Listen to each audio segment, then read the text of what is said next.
This summer, take a trip back to 1981 with the special people who made summer camp unforgettable.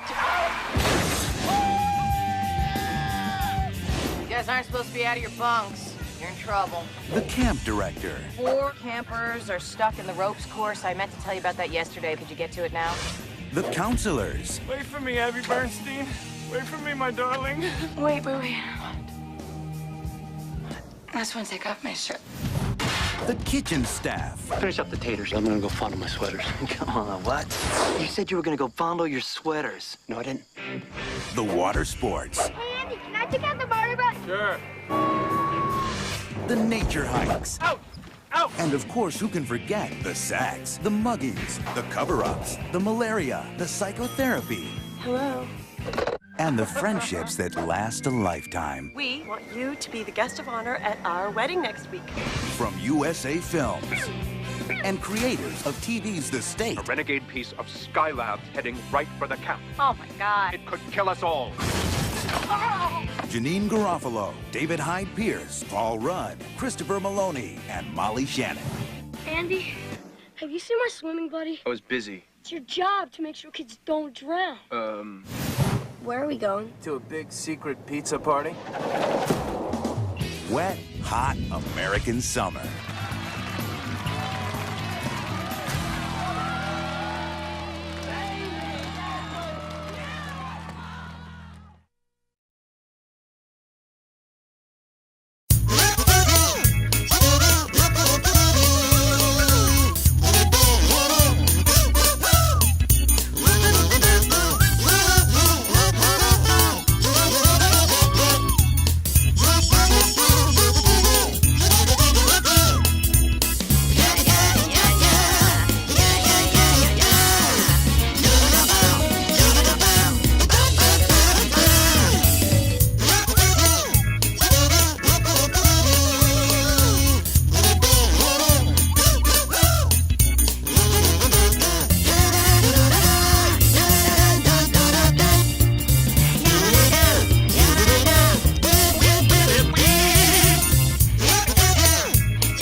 No, it's a horror show. Welcome to the Pope on Film. I'm Bunny Williams, and with me is... Reverend Steve. I am the founder of the Church of Ed Wood, and well, it's the last day of camp. And it will be sad to shut down WCFW for the summer, but not to worry, because those of you in the Bethesda Chevy Chase area can hear me all winter long on Jewish Day School Radio 89.9 FM, The Fox. I love the little Jewish references, man. I miss that. Yeah. Really excited about this week's movie, in case you can't tell. Yeah. Really excited. I liked it. On repeating viewings, I like it a lot more each time. Because there's things you miss. There's little things you miss. I like the fact that no matter whether or not it's in any way physically possible, anytime anything is thrown, you hear glass breaking. Even in places where it can't possibly happen, someone throws something, you're going to hear glass breaking. I like that. Little things like that. And I'm about to pay this movie a huge compliment, I think. Okay? Okay. After all the hype and all the bullshit and all the comic book news that comes across on the internet all the fucking time, you know, Star Wars and all, this fucking movie finally got me interested in Ant-Man. Yes. I'm like, yes, holy shit, I want to see that dude as Ant-Man. I really fucking do. Even the trailers haven't gotten me like this. What I've been thinking of lately is one of the things that the last time I saw it, I forced my oldest daughter to watch it, and like halfway through the movie, it hit me, and I went, Holy crap, he's going to be in the next Captain America movie, for shit's sake. Wow. It's going to be, Captain America, Iron Man, and Paul Rudd. How amazing is that? He could have been Star-Lord. Yeah. He would have been a really good contender. I'm really happy with Chris Pratt, but if we couldn't have Chris Pratt, Paul Rudd would have done an excellent fucking job. Well, the thing about Paul Rudd in this movie is that he did this way before he did Anchorman. So when he did Anchorman, is he the Geraldo Rivera one? Kind of hip. Yeah. In Anchorman? Yeah. Okay. Yes. And I know what you're thinking, and the answer is yes.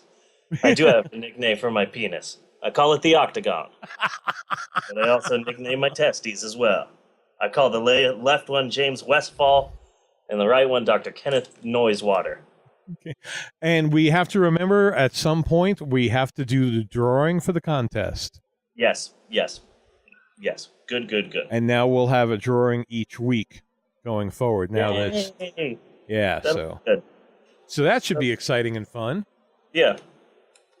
But Paul Rudd did Anchorman, and all the news outlets and everything said, who knew that Paul Rudd was such a comedian? Paul Rudd, the star of so many romance movies and everything, he has finally shown with Anchorman that he's a funny actor. And I'm like, bullshit, none of you saw Wet Hot American Summer. He was amazing in that, and that was a long time ago. Shame on you, media. Every second he was on the screen, I loved the feeling of wanting to slap his teeth down his fucking throat. He was so perfectly obnoxious. And he also perfectly acts in the exact way that my oldest daughter acts when you ask her to do anything around the house. It's that sort of, Yeah, I was kind of putting his... dragging his body. I was putting his mentality at about 12-ish. Yeah. Yeah. When he threw that plate on the floor. Oh, God, yeah. Oh, yeah. There's so much to love about this movie. And some of the people in that movie have also appeared on Cheap Seats. I noticed that because I saw that about Ian Black. Yeah. Yeah, because I kept looking at this guy and I was like, I know your face, but I don't know a fucking thing you're from. And I even looked him up on IMDb and I was like, you were never a fan of The State? No, I missed that. Yeah. It's a damn good show. Loved The State. Yeah. It just recently came out on DVD about a year ago. It took a really long time because MTV being MTV, they forced The State to play a lot of popular music throughout the show, because back then you couldn't have a show on MTV without having it be in some way related to music, because it was music television. Right. Now that's been thrown in the goddamn garbage, but they forced them to use a lot of popular music, which stopped them from ever being released on DVD. So when they released it on DVD, they had the original cast of The State come in and dub some of their lines over themselves, because they had to just completely redo the audio for most of the skits they did to remove all of the popular music. Yeah. It's kind of weird. Yeah. It's a weird thing to watch. To watch Michael Ian Black being badly dubbed by Michael Ian Black. Kind of a strange sort of, like when you're seeing some movie from the 50s and 60s and you know that it was filmed as a silent film, yeah, to save money, and they just dubbed it later, that sort of a thing. Like the spaghetti westerns. Yeah, that was like really famous because there would be Clint Eastwood. You could see Clint Eastwood. You could see his lips moving. He's speaking English. and it's Clint Eastwood's voice. Yeah. But it's still not matching up. Yeah, that's exactly it. God, I love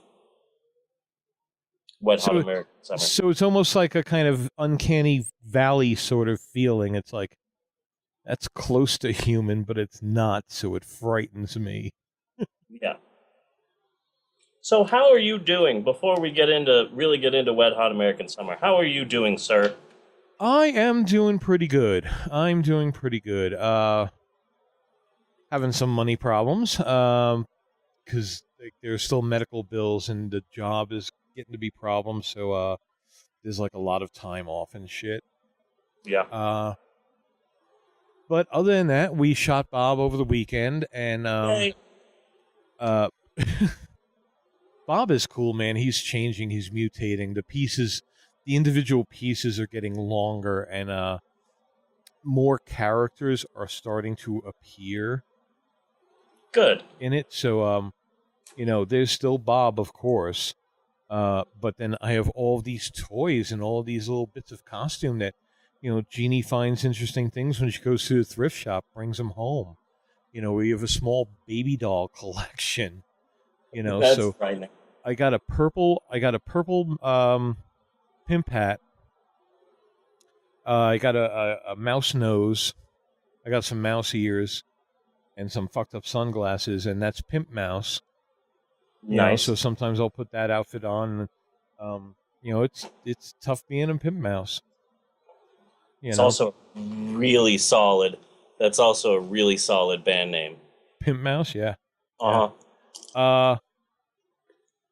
And since I chucked the Bob in the last episode on one of the breaks, I'm not gonna like really make it a conscious thing, but we did one over the weekend that it's perfect for the show. So yeah. I don't know. I just got into this thing. There's this one hat that really reminds me of Bon Jovi. Okay. And of course I do this. I'm having a few beers and I'm really high when I'm doing Bob. And I'm like, okay, yeah, but not Bon Jovi. What other than Bon Jovi? Arsenal. Oh man, Arsenal. So I got the hat. I got a couple of other things. Bourbon Room. Yeah. And I was the bassist for Arsenal. Nice. Mm-hmm. He's starting a Kickstarter to get a new liver. The bassist? Yeah. Nice. Yeah. Well, because he's the bassist who left the band just before Arsenal took off. He's Arsenal's Pete Best. Yeah. right before Wolfgang von Colt joined them, and that's when they really had a resurgence. Yes. Yeah. Yes. Wolfgang von Colt. So that's been pretty much what's been going on around here.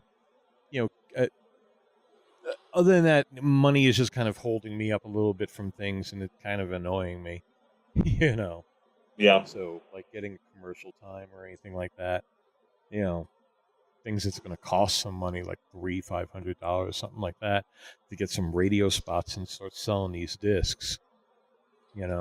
So, and then hoping off of what I can make in the house, then have, get enough money to do more advertising and find somebody to make up the discs more professionally. Yeah. So I could just say, hey, get me 1,000. Something like that. So Maxwell's getting to be a big fan of Bob. Oh yeah? Good. Yeah. Or really bad, it depends.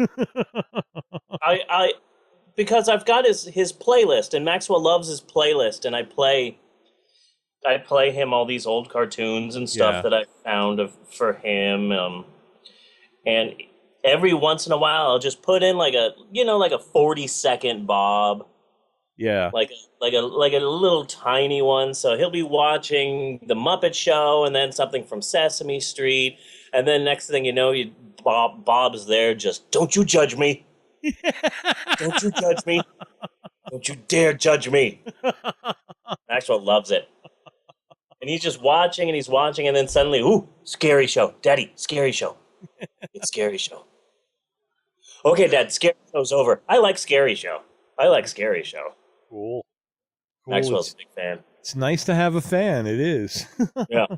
Oh man, I did one. Now I don't know when it's going to release. Because the next step is cutting them up and all that, and I still have spare bobs to release. But I did one, and I really want to make this happen because I don't know what's going to come out of my mouth when I'm doing Bob. It's just whatever stupidity happens. But Bob declared October 6th National Fabulous Day. Nice.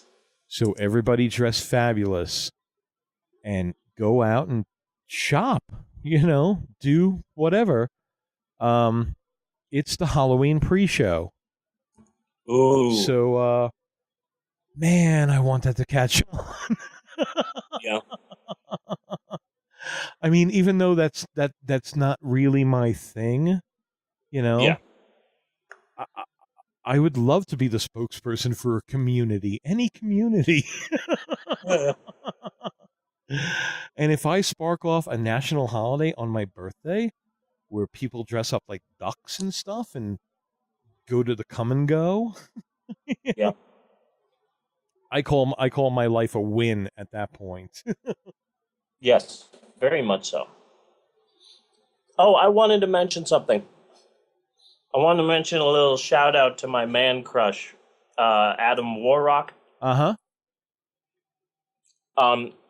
His website is ADAMWARROCK.com, Warrock. Like Adam Warlock, the Marvel comic book character, but this is Warrock instead of Warlock. Anyway, he makes a lot of music, and almost all of it's available for free on his website. And he gave up being a lawyer so he could pursue his dream of being a rapper. And his music is amazing, and I've talked about it for many a podcast. But once a year, he has a week, and it's his donation drive. So once a year for a week, he opens up a donation jar and asks people to donate to support all of the free stuff that he puts out there.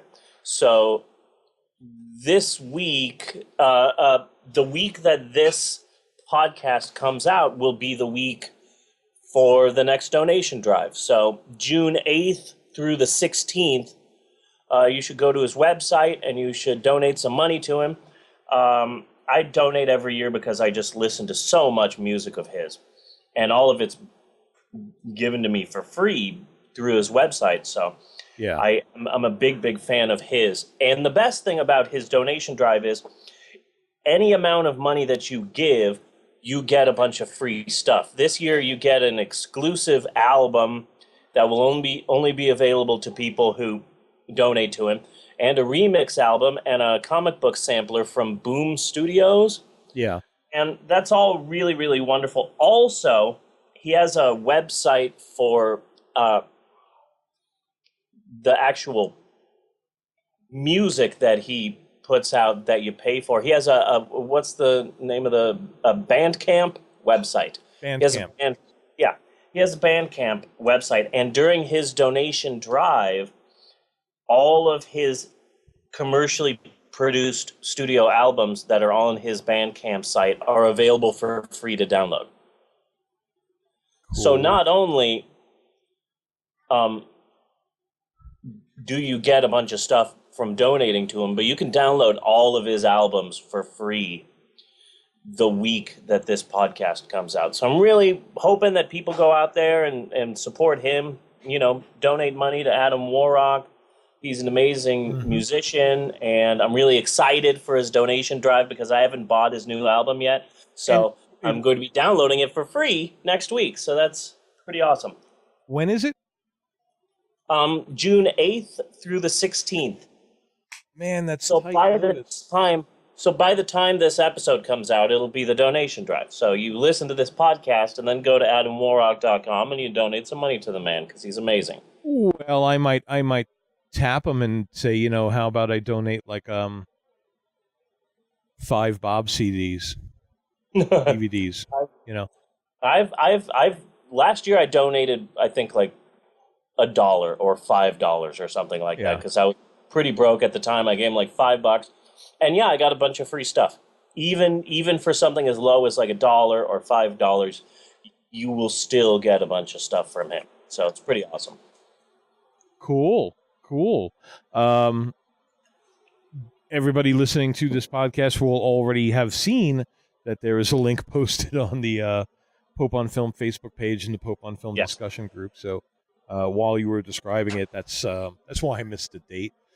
I looked them up and I pasted it into the groups. So that is how you could find them, and I'm sure you could find more about the drive there. Cool. Yeah. He does it every year. It's really, really great. I went to see my friend Timmy Vigilante. He is a local musician, and he was playing at the Coffee Exchange, local coffee house downtown. The downtown that kind of pretends it's a city. Yeah. Kind of like Tucson. What? Kind of like how Tucson pretends it's a city. Probably, yeah. And there were a few musicians, some young guys that kind of travel in a pack, and I've kind of gotten into that pack, and I show up at the shows, and which is really weird and creepy because they're all young and I'm fucking 50, but they accept me and it's cool and things like that. And so I go to see Timmy's show, and one of the guys there, I shot a little video. He had shown up as Nick Fury for Halloween. Yeah. And he did a really good job. He had the cigar and everything, except like he's a much littler guy. Yeah. But still like kind of a handsome kid, angular face, things like that, and he grew himself a nice 5 o'clock shadow. Must have taken him a month. Nice. He tells me that he and a friend is going to put on a production of Plan 9 from Outer Space. I said, well, let's get together and I would do a special episode on that, but at this point I haven't heard from either one of them yet. So. Huh. They were all excited when I said it, though.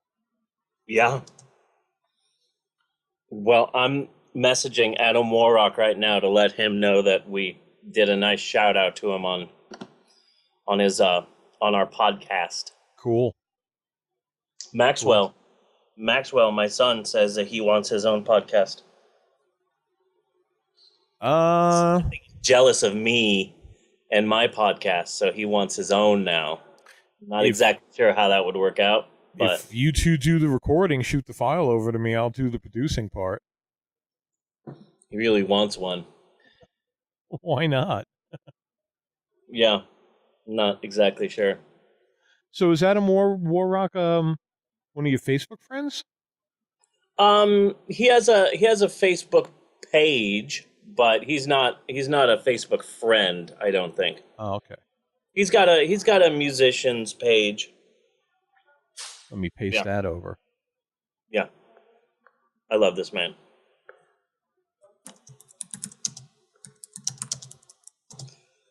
Oh, so I mentioned that. Oh, I wanted to mention I'm trying to use Twitter a lot more.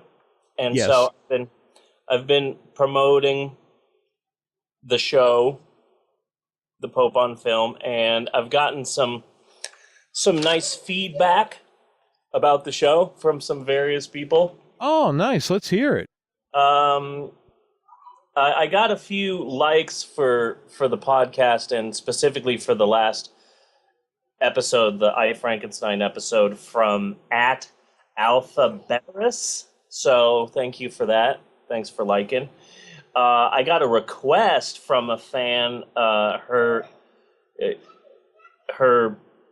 She's @PandaCandy. She's adorable, and I have a schoolboy crush on her. Okay. She wants us to do a Young Frankenstein episode. She said that we were talking about I Frankenstein, and I mentioned that I Frankenstein. There was a review I mentioned last week where they said that I Frankenstein was the second funniest Frankenstein movie ever made. Yeah. She said that we should do a Young Frankenstein episode. I'm not saying that we should do it right now. I'm just saying I promised her I'd put that in the rotation. I'm going to have to find my disc and see if it still works. I don't know where it was. It was on the missing list last time I looked. It was on Netflix, the Netflix, as Maxwell calls it. I'm not sure if it's still on Netflix, but it was on Netflix. And also, an old friend of mine, James Wells, his Twitter handle is at 9voltdc. He called the Pope on Film his new favorite podcast. He said, really? Yeah, he said he was working on trying to hear all of the old episodes, and I I wanted to tell him, you know what, you don't have to do that. Start around episode 10 and then go forward. You don't have to start from like episode 1. You don't have to binge us. Yeah. You don't get anything necessarily out of watching all of them. Maybe a pat on the back and a muffin basket, but the first ones aren't the best. Yeah. He said that he also said that he likes our banter. We have banter. We have banter. We have banter, and he likes our banter. And he likes the kids interrupting, and I told him that made me feel better because I was worried that my kids constantly appearing on my podcast was a fucking horrible annoyance to everyone but me. I was worried that I was the only one who thought it was cute, but apparently people like the kids. Yeah. And so I was happy about that. I said thank you, James Wells at 9voltdc. And you should probably also cool name follow too. At Panda Candy, because she's really cute. And Panda Candy. She's a cam girl. Yeah. And a friend, and I've been talking with her. Cool. I Okay. just have a thing for girls with different colored hair, I think. Oh, I kind of got that too. Yeah. Yeah. Yeah, I'll I don't just know what that be at a is. store, and then suddenly I'll see someone with blue hair, and I'm just, ooh, yes. Probably because I'm just such an offbeat person myself, I mean, yeah. When I go out, I got my top hat, my glasses, if the weather's right, my motorcycle jacket and shit, So yeah, anything where like somebody kind of sat back and thought about their look, Yeah. Yeah. I am constantly looking for people who look different. I've always felt that way, but I feel it even more so here in Oklahoma because everyone in the Midwest seems to be trying really hard to look like everyone else. Yeah. It's very much like a little boxes on the hillside sort of a thing. Yeah. So when I see someone that looks different, I'm like, oh, look, a normal person. Yeah. Because that is my normal. Because seeing, the same Lego people over and over again, that's not normal. You shouldn't have to try to look like everyone else. That is not normal. No, but that just made me think, when I really need to stop, and not really do anything for a little while, then there's a website where I go and I do jigsaw puzzles. And there are a lot of jigsaw puzzles that are like early 50s, real Americana scenes, like kind of pastelish, just sort of muted shades of happy little families going to the park. Or have you ever seen anything like this? They're fucking creepy as shit. No, but my next album will definitely be called Muted Shades. Muted Shades, yeah. Muted Shades. Poco Haram's not dead. We're Muted Shades. The tribute band. Muted Shades. The Poco Haram tribute band. Muted Shades, the latest album by accomplished R&B musician Steve Schmeckel. Yeah, and it would be like that episode of Happy Days where they got the gig playing the party, and all they knew was "Hang On Sloopy." And they kept playing it over and over again. This would be the same thing. The cover band would just show up on stage and play Whiter Shade of Pale all night. Yeah. Because really, that song doesn't have a beginning or an end. You could just pick it up anywhere. Pretty much. Or like the Blues Brothers when they go to the country bar. Yeah. And they just keep playing Rawhide over and over again. Yeah. Mm-hmm. Nice. Is that all the feedback you got? Yes. Okay, I have what was really more of a little bit of a chat just because we caught each other online. Jennifer Garish? Yes. On Facebook. I think it's Garish, but I'm not sure. What? I think it's Garish. Sorry, I'm eating popcorn. I'm a big popcorn fan. Cool. She had liked the Pope on Film page, and as I usually do with the Pope on Film and Bob's 30 Shorts, when somebody likes the page, it doesn't take anything for me to shoot a message back real quick. Hey, thanks for liking the page. I really appreciate it. So I was online. She got the message, and we talked about it a little bit, and she really likes the show a lot. She thinks we have chemistry as well. So, chemistry. Yeah. But if you're listening to the show, any one of you, if you're listening to the show, find me on Facebook. You can look for Bunny Williams, Undead Cow Studios, Bob's 30 Shorts, the Pope on Film. I'm really fucking hard to miss on social media. Right? Find me, friend me, get in on the contest. It's going to be a weekly contest where I'm giving away the 2 DVD set of Bob's 30 Shorts Volume 1. So nice. Yay. So the Root Beer Show, huh? Yes. Yes, the Root Beer Show. That's this week's homework. Yes, it was. Before we get to Wet Hot American Summer, which, God, is a wonderful movie. Anyway. Yeah, I kind of crammed. I put on Wet Hot American Summer because I left work early again. And then as soon as it's finished, then I watched the latest episode of the Root Beer Show. And then as soon as that finished, I texted you. Yeah. No, I watched Wet Hot American Summer 4 times this week. Yeah. Between the last episode and this episode, I watched it 4 times. I've watched it a bajillion times, and I own it, and I love it very much. I love the movie. Well, let's save that because I'm about to start talking about the movie and. Yeah. There's just so much to talk about. But the Root Beer Show! The Root Beer Show! America's greatest randomly appearing root beer reviewing webisodes. Yes. There are currently 11 episodes of the Root Beer Show. They are on YouTube. They appear very randomly. The first one appeared in October of 2008. And some of them I really work hard on adding things to it and effects, and then some of them I just let it run. Episode 3 is my favorite one because boobs. Boobs? I thought there was one with boobs. I didn't specifically go looking for it. That's episode 3. I was like, oh, a new one. Yeah, the new one's good. The new one is very, very good. So for the effects and things, what are you working on? What are you doing with editing and stuff? And okay, before we go there, okay,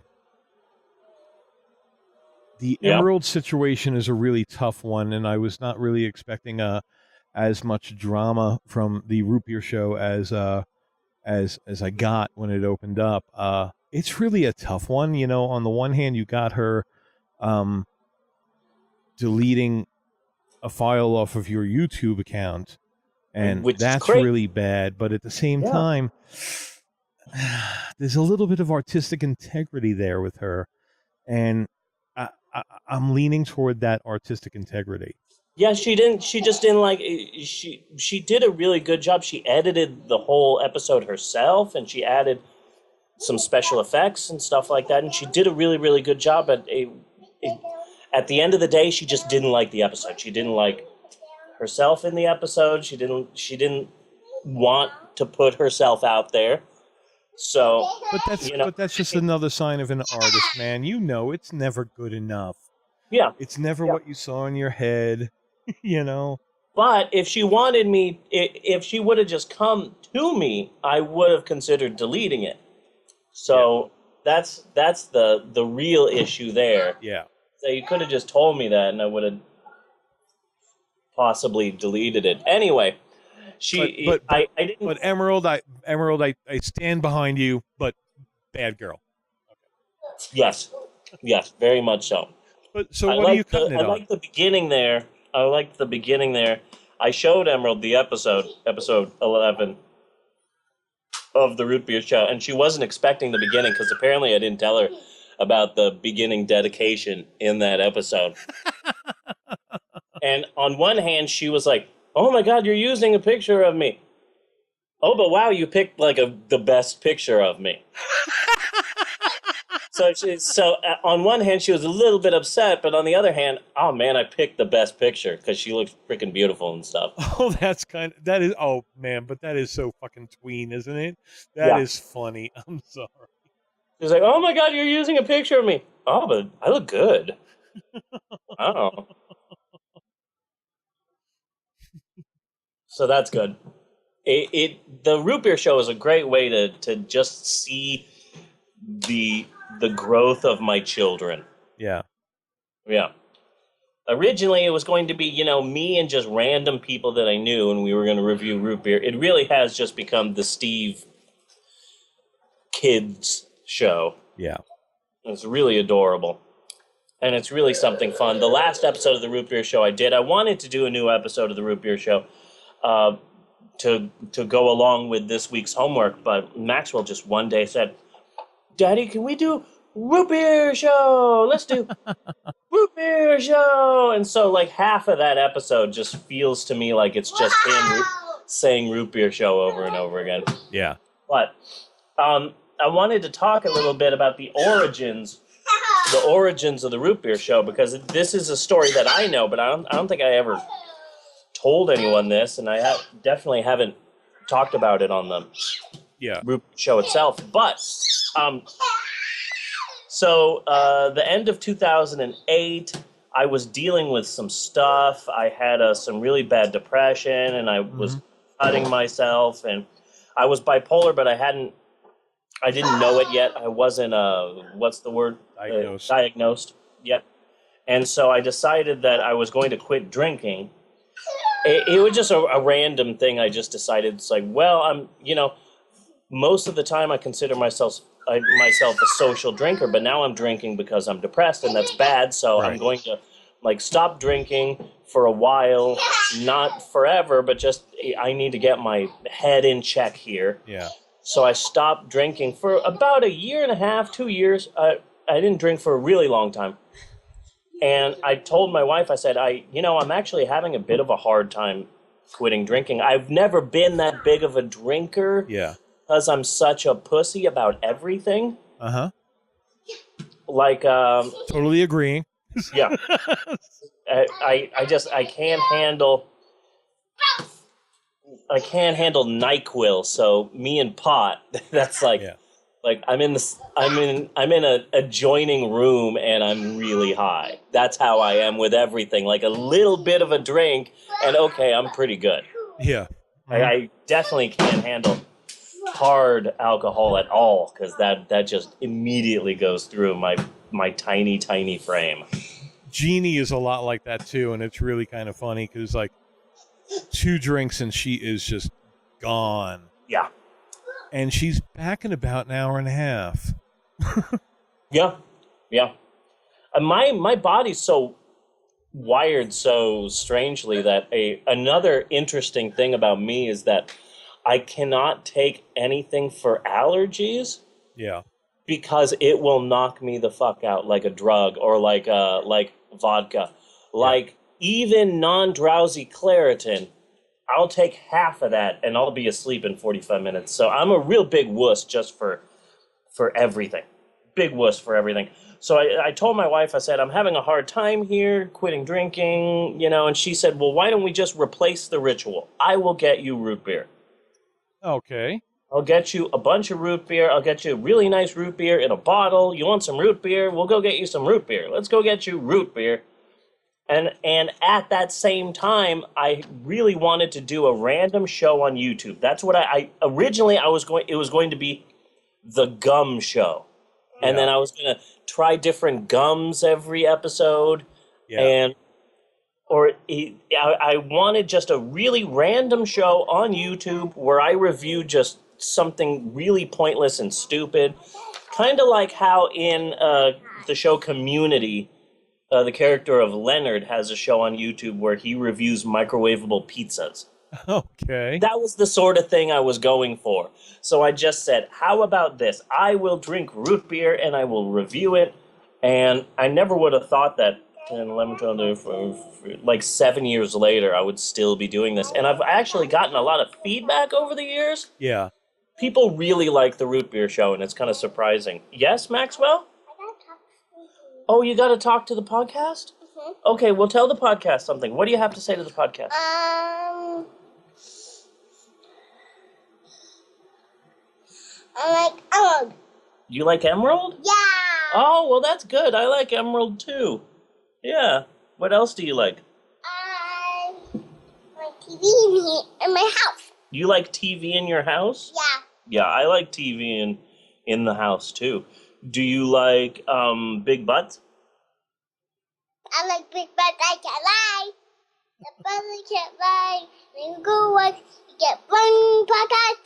You get sprung podcast. That's good, Maxwell. That's good. Why don't you sing that to Emerald? I think she would really like that. Okay. Yeah. There was so I've been doing story time every Saturday for about 11 or 12 years now.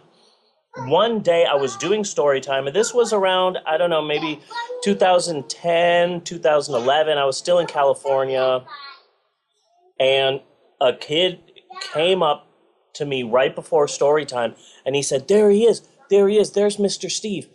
Mr. Steve.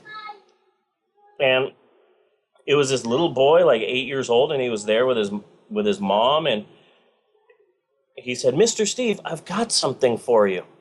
So he hands me a brown paper bag. Yeah. And I said, thank you. What is this? And I open it up, and it's a root beer. Okay. And I said, you got me a root beer. How did you know that I like root beer? And the mom explained it to me.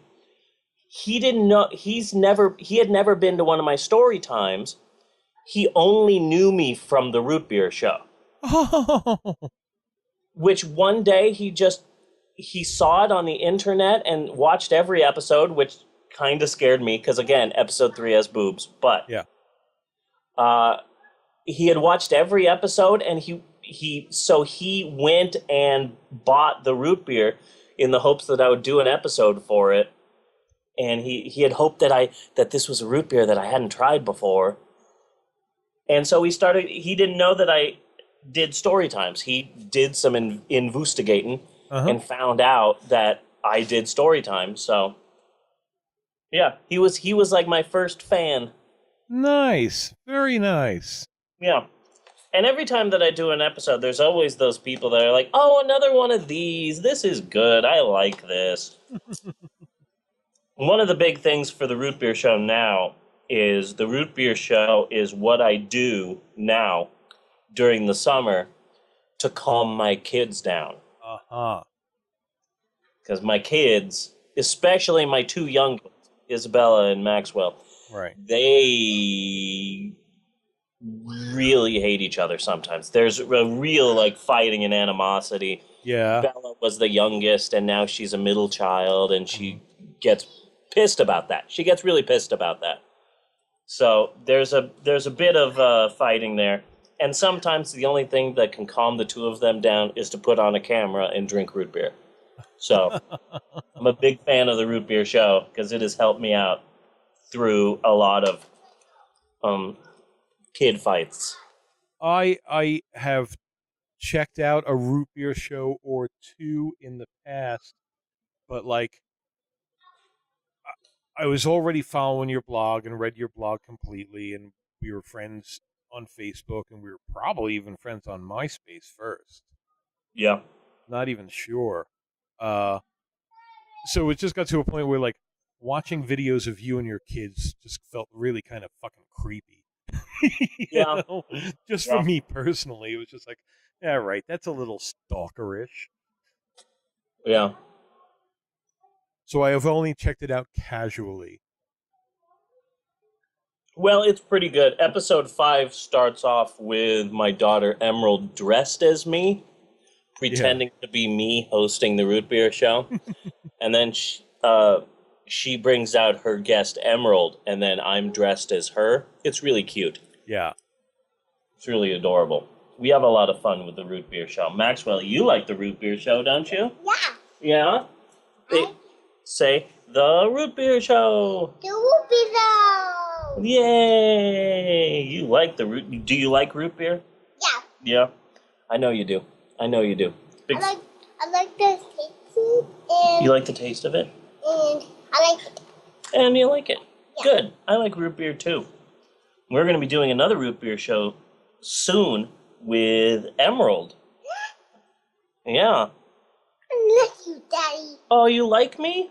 Oh, well, thanks. Thanks for that, Maxwell. We're families. Yeah, we are families. We're families. Yeah, we're family. That's very good. Yeah. I got all my sisters in me. We are family. That's all I remember. Maxwell just, you stunned Maxwell with that. Maxwell's jaw dropped. It's okay, Maxwell. He was just singing with you. He was singing with you. I don't believe that. I don't. You don't believe that? Oh, I don't remember that song. You don't remember that song? Yeah. Oh. What? Maybe you should ask Emerald about it.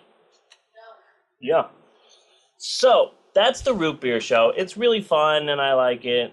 Just a random show. I really, really like it. And it's cute, you know? I like this one in particular. I like the Ed Wood picture in the background, the Glenda thing. Oh, yes. My wife got that for me for one of our, for my birthday, I think. It's a custom-made one. And I really, really like it. Look. Yeah. Toy door. I was also trying to gauge how big your place was by the furniture. I spent some time doing that, and I think my place is still smaller. Our house is big-ish. It's big-ish. Yeah. It's pretty big. It's fairly big. It's not the biggest in the world, but it's nice. So I really do like the Ed Wood picture. I'm staring at it right now. Yeah, and it was in a nice spot for the shot too. So yeah, that's what I was going for. I wanted to get that shot. And are you doing that off of your laptop cam? Yeah. Yeah. Yeah. And what are you cutting it with? Whatever's on my laptop. Yeah. It's just some video editing software that happens to be built into this thing. I really don't know. Okay, cool. Yeah. I'm really proud of my Facebook friends. I was cutting up some Bob's Sturdy shorts, and I like to figure out what to do with some of the outtakes. You know, just shots of me not really doing anything but sitting there while we're adjusting lights or some shit. So I put out a call on Facebook for one of my musician friends to do about a 30-second bit of just all fart sounds. Yes, I saw that. I got 2 volunteers, and I'm eagerly anticipating what they come up with.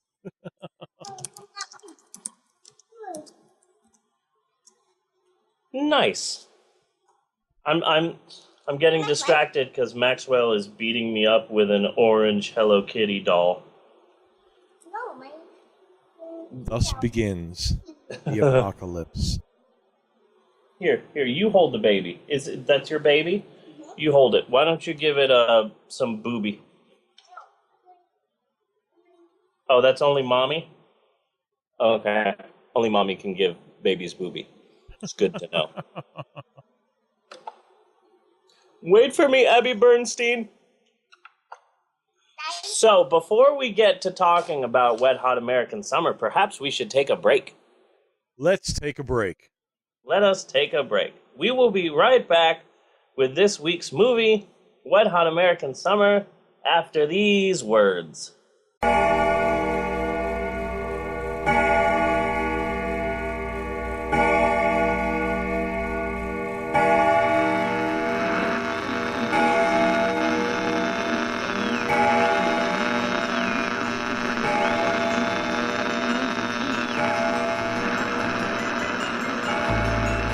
What's that sound?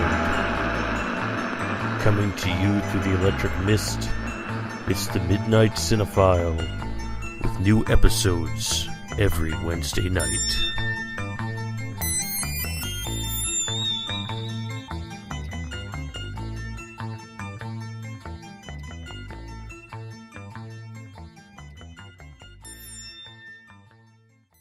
A 1, 2, 3, 4.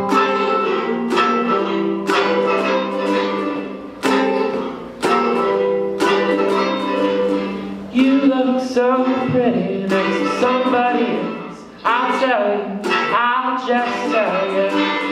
You look so pretty when you walk away.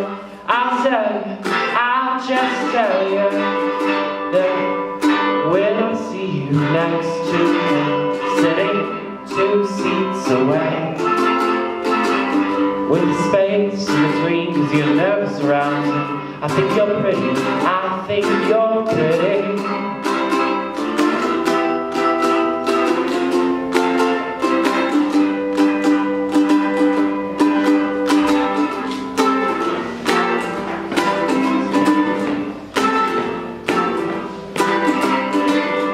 You look so pretty when he makes you smile. I'll tell you, I'll just tell you.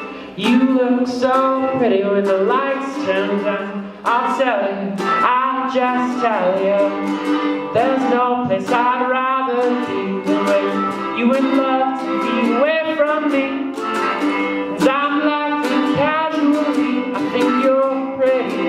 I think you're pretty. I think you're pretty.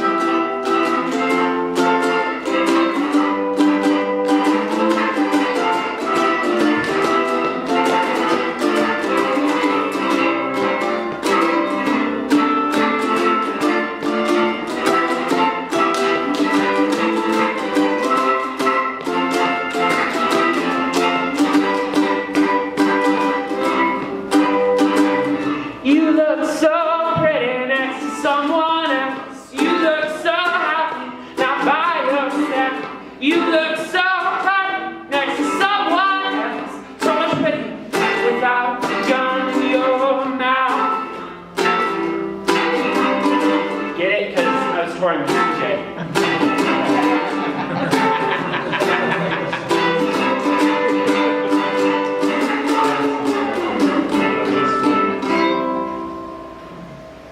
Thank you.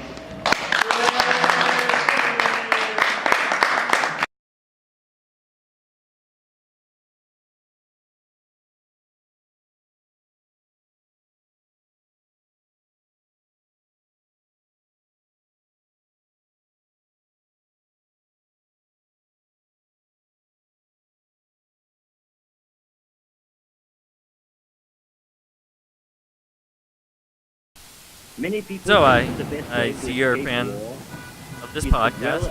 That's good.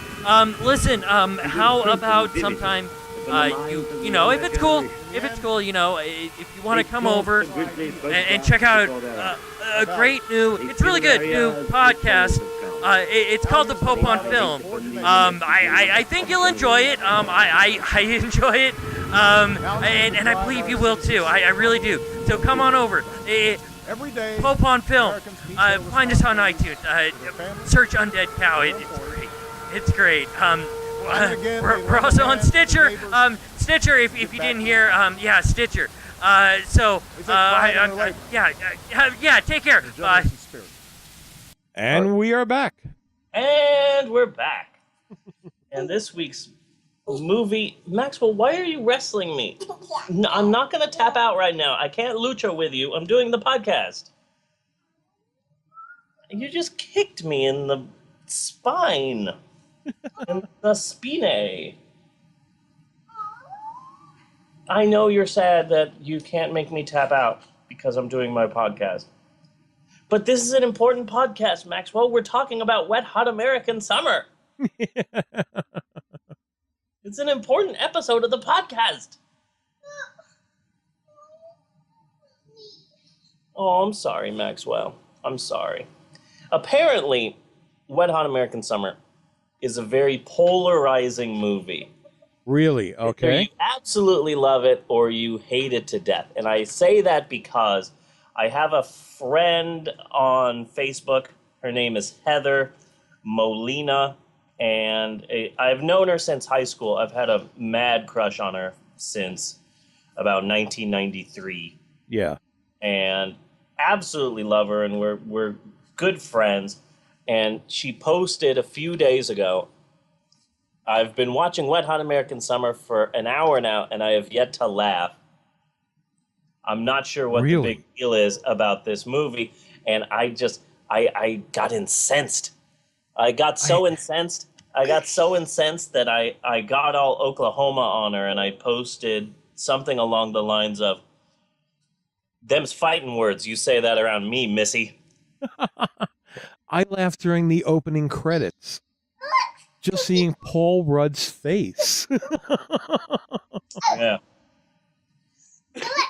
She said the film is just too non-linear for me, is what she said. And I said, okay, fine, whatever. I'm just going to go hump Too the non-linear? Okay, I'm sorry. I hope this isn't like really a good friend of yours, but like that just tells me that you don't know what that term means. This movie does have like, if you're completely linear.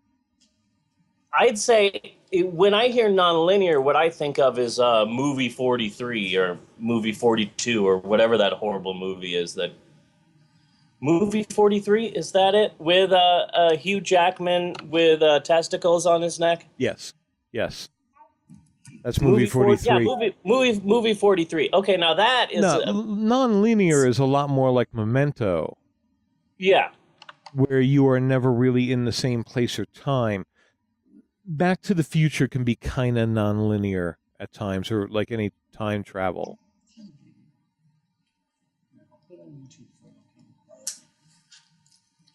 But this movie has a beginning and a middle and an end, and it's hilarious. And it's going forward the whole time. Yeah. It's a wonderful, wonderful movie. And they really did a good job nailing the look. Because this was, what, 98? The movie? Yeah, when did it come out? It's in the notes there somewhere. It came out in 2001. 2001. Okay, so, you know, they really nailed the look of the 80s movies that it was trying to, I don't know, mock? They didn't seem to be, they just seemed like they wanted to do a movie like that. Yeah. But they really, you know, with the manner of dress and all of that, the look of the film, everything looked correct. Yes. You know? In the same way, Alien Trespass looks very correct. Yes. You know, like they really hit that style, you know. So yeah, I really appreciated that. Is that the movie with Will from Will and Grace? Yeah. It's like a scientist. Oh yeah, I liked that movie. And the Salt Monster. Yeah, I like it a lot. Yeah. Also a big fan of The Lost Skeleton of Cadavra. I like that one quite a bit too, and they did a very good job catching that look and feel. Hey, you don't believe in those stories about the lost skeleton of Cadavra, do you? Ranger Brad, I'm a scientist. I don't believe in anything. Yeah. Now I forget what the connection is, but Liz Aday, who does the music for this show and does all my music, except for the farts. Her husband is doing it actually. Farts? Yeah, the farts. He's the one who volunteered. she knew somebody who did the music for that or something. I would have to find out what it was, but she has some kind of a connection to Lost Skeleton of Gadara. Huh. That's interesting. But we haven't talked about it since we first met, so I'll have to bring it up. But yeah, I really like movies that go for a specific period and then nail it. Yeah. You know, and Wet Hot American Summer nailed that look. Yeah, the Onion AV Club did an article about the movie, and they said that the problem with the movie was that they were parroting or paying homage to too specific a genre of movie. Yeah. Summer camp movies that came out in the late 1970s and early 1980s, that it was too specific of a topic for the film to be a huge success. It was kind of specific. I don't know if that's necessarily a bad thing as long as you do it well. You know, I saw one opportunity though, if their horizons were a little broader, would have made me die. Yeah. The pretty girl with the pigtails, the one who was going out with Paul Rudd. Yes. And the other guy, yeah. If at the very end of the movie, and this would be the only thing in the whole movie we do like that, if at the end of the movie she lifted up her skirt and revealed her penis.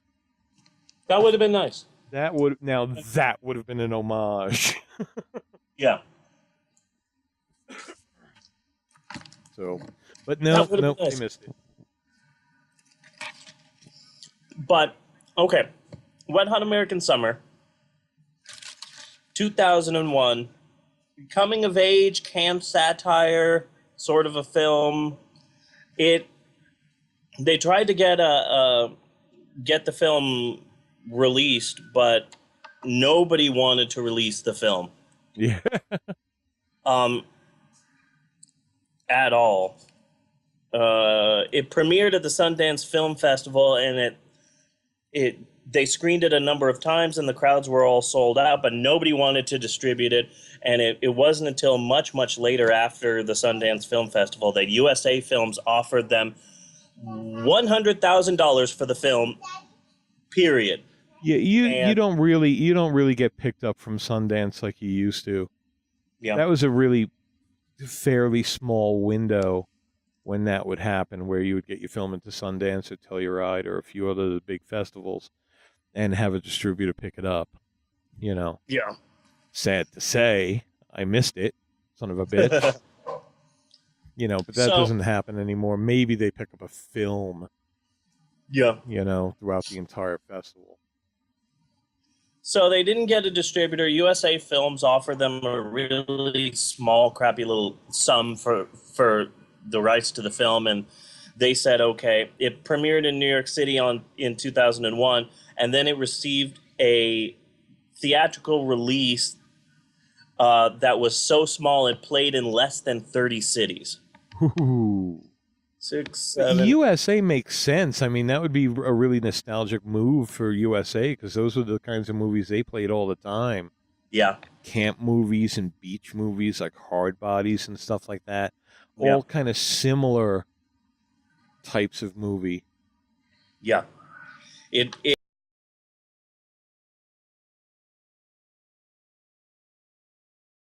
and it came out for rent and purchase on DVD, that people really started to fall in love with the movie. Yeah. It cost $1.8 million to make, but during the Sundance Film Festival, they promoted the film as costing over $5 million. And that was a complete lie that they came up with in the hopes that would attract better offers from distributors. Yeah, but it's always a lie. Yeah, it's that always a lie. Totally didn't work. Yeah. It's a lie for them. It's a lie for Avatar. It's a lie for every fucking Hollywood movie that comes out. You know, that how much the movie costs to make is a part of how Hollywood sells movies. You know, because like GM doesn't tell you how much it takes to build a Dodge. You know, no other industry tells you how much it cost for them to make their product. You know, but if they could build something as a general rule of thumb, you find out what the cost of the movie is, cut it in half and knock off $1 million, and that's about what it really cost. So they're not the only ones to ever exaggerate, especially at fucking Sundance. Yeah. I sometimes I think back, because when I was growing up, no one, I don't remember there being such a huge focus on box office numbers and what was number one at the box office, what was number two, how much have they made, have they made back their budget, what was their budget? I don't remember any of that. Yeah. So sometimes I like to look back and I was like, oh, wait a second, I was alive when they were still making Monty Python movies. How did they do? Yeah. We barely would get information about movies. Yeah. Which is why, like, you know, people say spoilers and shit like that. Me personally, I don't give a fuck about spoilers. You know, every movie I ever wanted to see, I had spoiled for me before I saw it, just because like Star Wars. I didn't see Star Wars for a couple of months after it was out, so I was scratching for any bit of news.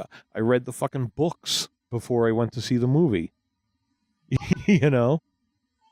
So, yeah. Talking about budgets and grosses and things like that. Yeah, no, we didn't really do that. We couldn't. You know?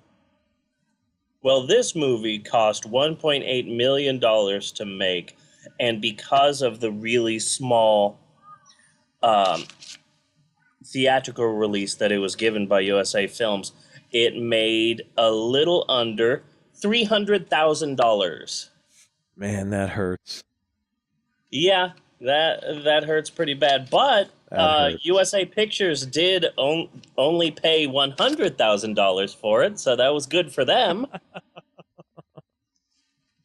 Yeah, sometimes that's how it goes.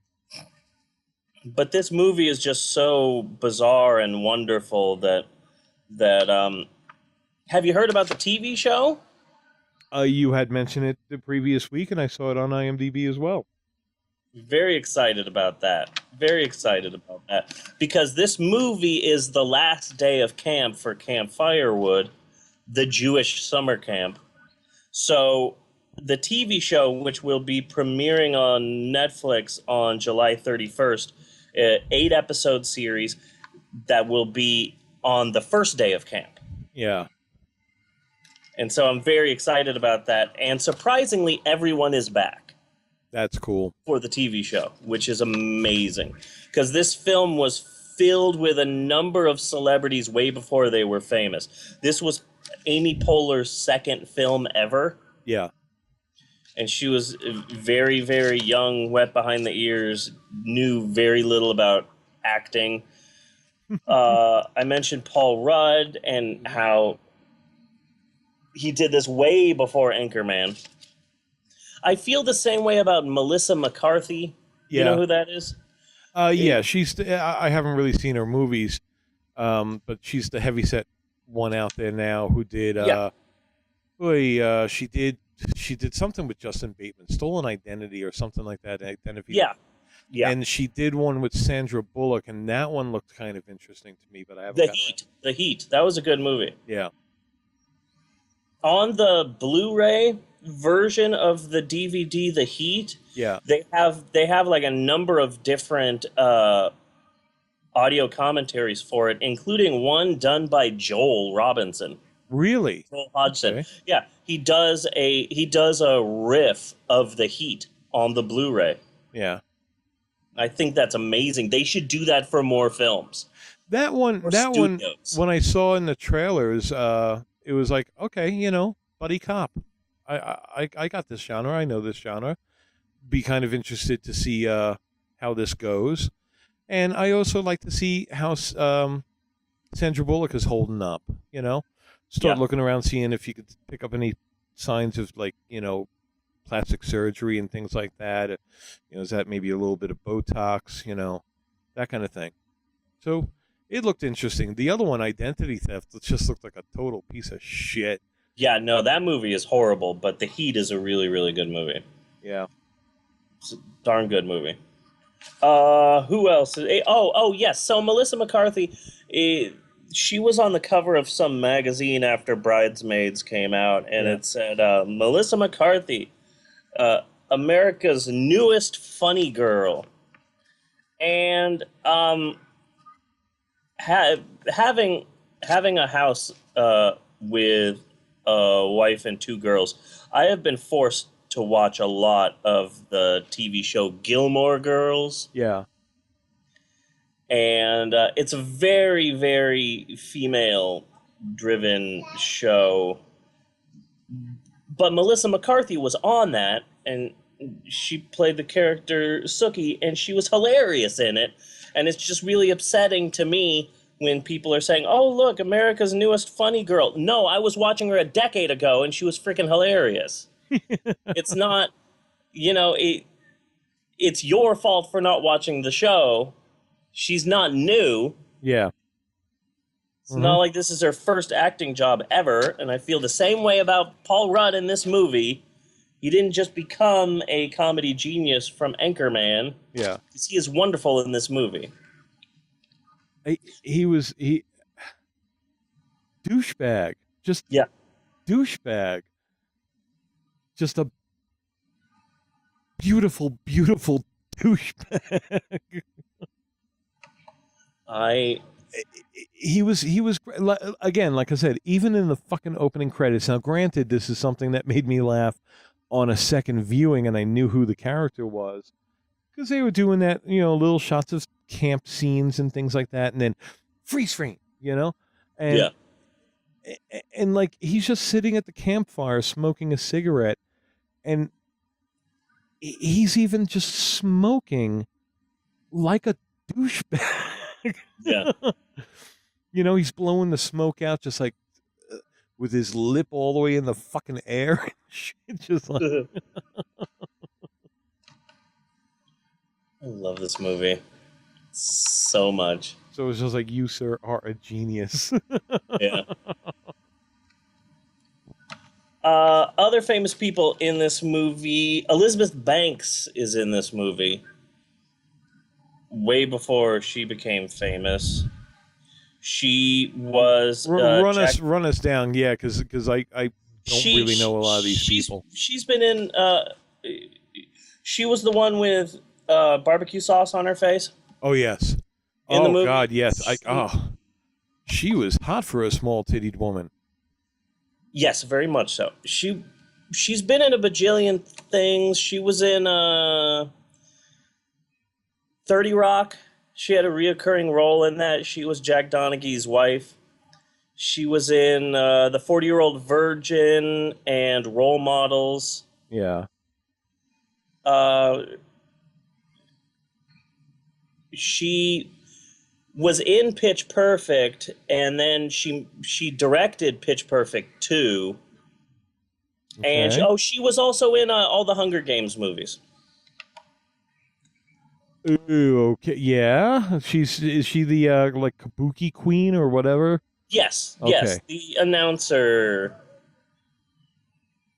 woman. I kind of like those movies. They haven't tipped me over to love yet, though. Yeah, I saw the first one and I liked it. Yeah. Well enough, but not enough for me to hunt down the second one's on my queue. Yeah. On my Netflix queue. I'll get to it eventually. I've watched the second one. It's okay. It really seems, well, first off, I like to see a strong woman in a movie. Yeah. I do like that. And not be a woman. My interpretation of the Gilmore Girls, although I've never seen the show, but a good a woman who is a character like everybody else in movies, you know. But it seems like they're having a hard time getting their points across with enough impact. Yeah. You know, so like, you know, quit teasing with the totalitarian government thing. You know, can we just get on with that? Yeah. Hey, Emerald really liked those movies, and that's good because I want her to care about to have films with strong female non-Barbie women in the middle of it, like Black Widow, you know. Yeah, like Black Widow, who I absolutely love. Yeah. Another famous person, Bradley Cooper, is in this movie, and that's amazing. And which one was he? He was Ben. He was the producer of the talent show. Oh, okay.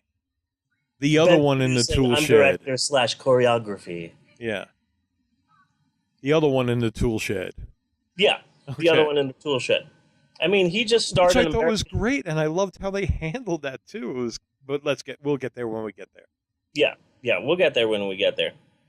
Just it's wonderful to see him in this movie. I mean, he was just an American sniper, for shit's sake. So it's nice to see him in this. Another person who was in this movie, although he wasn't officially in it, is I'm a big fan of his, H. John Benjamin. He's the voice of Archer. Okay. And the voice of Bob on Bob's Burgers. And my favorite character of him, he's the voice of Coach McGurk in the cartoon Home Movies, which used to be on Adult Swim. I love H. John Benjamin. Oh, he also has a reoccurring role on Family Guy. But anyway, he voiced the can of peas. I mean, I'm sorry, okay. the can of mixed vegetables. The can of mixed vegetables, yeah. Yeah. I can suck my own dick. I do it a lot. I immediately wanted to see that. I wanted to find out where the can's dick was to begin with, and how exactly that would work. What an amazing movie this is. I think if we could see and actually visualize a can of mixed vegetables sucking its own tin-shaped cock, we would probably be able to finally figure out cold fusion. Possibly. Because that would be an engineering feat. It's kind of mind-boggling. You know, it's metal origami. Metal origami. Mm-hmm. That sounds beautiful, man. And all inspired by the idea of a can sucking its cock. Yeah. There are some pretty famous people in this movie before they became famous. There are also some other people who are in the film that were famous and that are famous, including what can be considered the star, Miss Janine Garofalo. Yes. Janine Gruffalo. After the kids' book, The Gruffalo. I think that's what she was named after. Janine Gruffalo. I loved her. I fell in love with her ever since the movie Mystery Men. That's where I fell in love with Janine Gruffalo. She was the baby bowler. Yeah. I'm not a huge fan of hers. Anything I've seen her in, she's been like really competent. She's like just a little too Gen X for me. You know what I mean? Really? Yeah, just a little bit. Even although she is much older, I think she's a bit too old to be Gen X. Yeah. Because she is like little over 50, I think, now. Really? No. Yeah, she's pretty and darn she's not. old. Then she's a poser Gen Xer. Yes, I believe so. I'm 51. I am the very last of the boomers. Janine Gruffalo, let me see. Yes, she is exactly 50 years old. Oh, what a fucking lying whore. The thing is that she did that movie with Ben Stiller. What? Sorry? She did that movie with Ben Stiller, like, early in her career, and Reality Bites. Reality Bites, okay. Where she played like a 20-something Gen X sort of person, but she was much older than that at the time. Yeah. But because she was in that movie, everyone just kind of assumed, like, okay, so she's a young Gen Xer because she was in Reality Bites and this is just her character, and she went with it. Mm-hmm. But, okay. I rarely do this on the podcast. In fact, this is going to be a first, okay? Okay. I've never done this on a podcast before, but sometimes you really have to put your foot down on some things, okay? Wait I'm for going me. to... What? Nothing.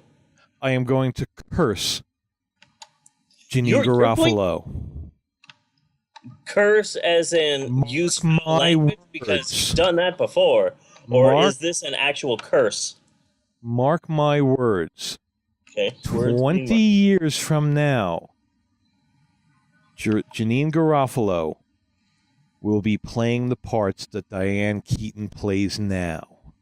Oh, God. Take that, you lying bitch. Leading a generation on. Sorry. It's frightening to think about. I had to do it. God. I love her, though. I really do love her. I really, really do. Freaking love Janine Gruffalo. I'm a big fan of Janine Gruffalo. And she's really very competent. She was very competent in this. She had a really small part in Dogma. I really wish she had a bigger part in Dogma, and she was great in Dogma. that. Yeah. A Dogma. Yeah. God, that was back when Kevin Smith was the shit. I still like him. I appreciate him. I still like him. He's just not as... He's so non-industry that, like, I could see his development phases as he's going through them. Yeah. You know? And I was a big fan of Red State. Red State was really good. Red State. I like Tusk, and I really want to do Tusk on the show when we can. But it's the first time he's tried anything like that, and, like, I could just see, like, some of those beats are just really off, you know? Yeah. So, you know, I'd like to grab him to the side someplace and be like, let's talk about your movies. Tusks. Yes. But Mystery Men, I absolutely love that movie. Yeah. That movie was so much fun. She was the baby bowler with the most awesome fucking bowling ball ever. Absolutely. Oh, Mystery Men isn't on the thing anymore. The Netflix. That sucks. I'm just checking while I'm here. And it also had one of my favorite actors in the world whose name I can't even think of at the moment. The dude who was just fairly recently in The King's Speech and like a million other things. Jeffrey Rush. Rush. Jeffrey Rush. Jeffrey Rush looks exactly like deceased musician Elliott Smith. It's actually quite creepy how much they look alike. Yeah. Yeah, it's really, really scary. They look exactly alike. Yeah. David Hyde Pierce was in this movie too. Who did a nice job. It's kind of hard for him to back off of the Frasier thing. Frasier, yeah. You know, but he threw it off enough where I can accept him as another character. Yeah. And he got the Hopkins Prize for physics. Yes, and I absolutely love that scene. Pretty much the first scene with him where Janine Garofalo is kind of coming on to him. Yeah. Well, how about we do that? How about we do? Why don't you leave me alone? Yeah. Just momentarily snaps. What about you? Oh, I don't work there. Oh, I know that. I would know if you worked with me. And also, Christopher Maloney is in this movie. And that's amazing because he's been in about 3,000 episodes of Law and Order. Okay, which one was he? He was the cook. He was the cook, okay. Gene. Yeah. Christopher Maloney, he's Detective Stabler on Law and Order. And there was this other guy, the guy who was going to make out with the girl, and he was trying to get back to the girl through the whole movie. Yes. And while he's trying to get back to the girl is making out with, like, the camp. Yes. I had a hard time taking my eyes off of that dude. His face is almost a perfect balance between, like, good-looking and ridiculous. He's been in a bajillion things. He was also on the stage. He's a really goofy-looking dude. Yeah. I would put that guy's face on anything just because you look at his face and you're just not sure what to make out of it. Yeah. You know? His face is like if a young Ben Stiller got punched in the nose a lot of times. Yeah. Yeah, that's possibly. What he looks like to me. What? Yes. Okay. Well, you can color on my podcast notes when I'm done with the podcast, Maxwell. I need the notes first, okay? And then when I'm done with the podcast, then I'll give you the notes, okay? Christopher Maloney's character in Law and Order, he plays the gruff detective. Okay, wait a second. I need a second here, okay? Because now I'm just picturing Maxwell taking the notes at the end of the show and going over them with a red marker and being like, okay, this section over here, that really worked this week. This section over here, and I wasn't really feeling it. And then, you know, writing his own notes on the notes and then filing that all away. So no, he will just be scribbling on them.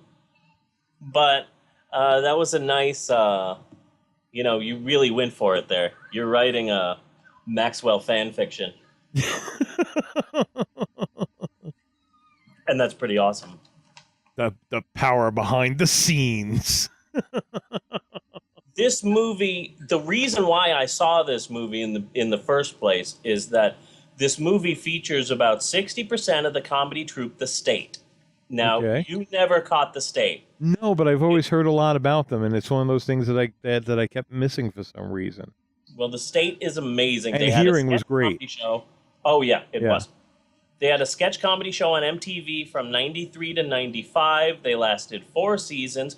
Originally, The State got started on another MTV show that was called You Wrote It, You Watch It, where you would write a letter into the show, and the host of it was Jon Stewart, a very young Jon Stewart. Yeah. And Jon Stewart would read the letter, and then the State would act out the letter. The thing about The State is that their sketch comedy, it was quicker and more bizarre than anything out there. You know, the skits were really quick and really fast. Mm-hmm. A lot of times they would link into each other in bizarre ways, and it would be okay for them to do something really bizarre that wasn't necessarily funny, but it was just out there, and that was enough for them. Right.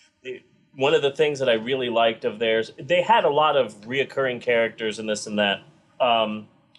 In fact, what's his name? We were just talking about him. Ken Marino, the guy whose face you like. Yes. His character was Louis, the guy who comes in and says his catchphrase over and over again. And his catchphrase was, "I'm going to dip my balls in it." I've heard of that. Yeah, and he had two golf balls he'd carry around. My favorite Louis skit was the one where Judas invites Louis to the Last Supper. And Jesus is all upset. Aw, Louis, the gonna dip my balls in it guy.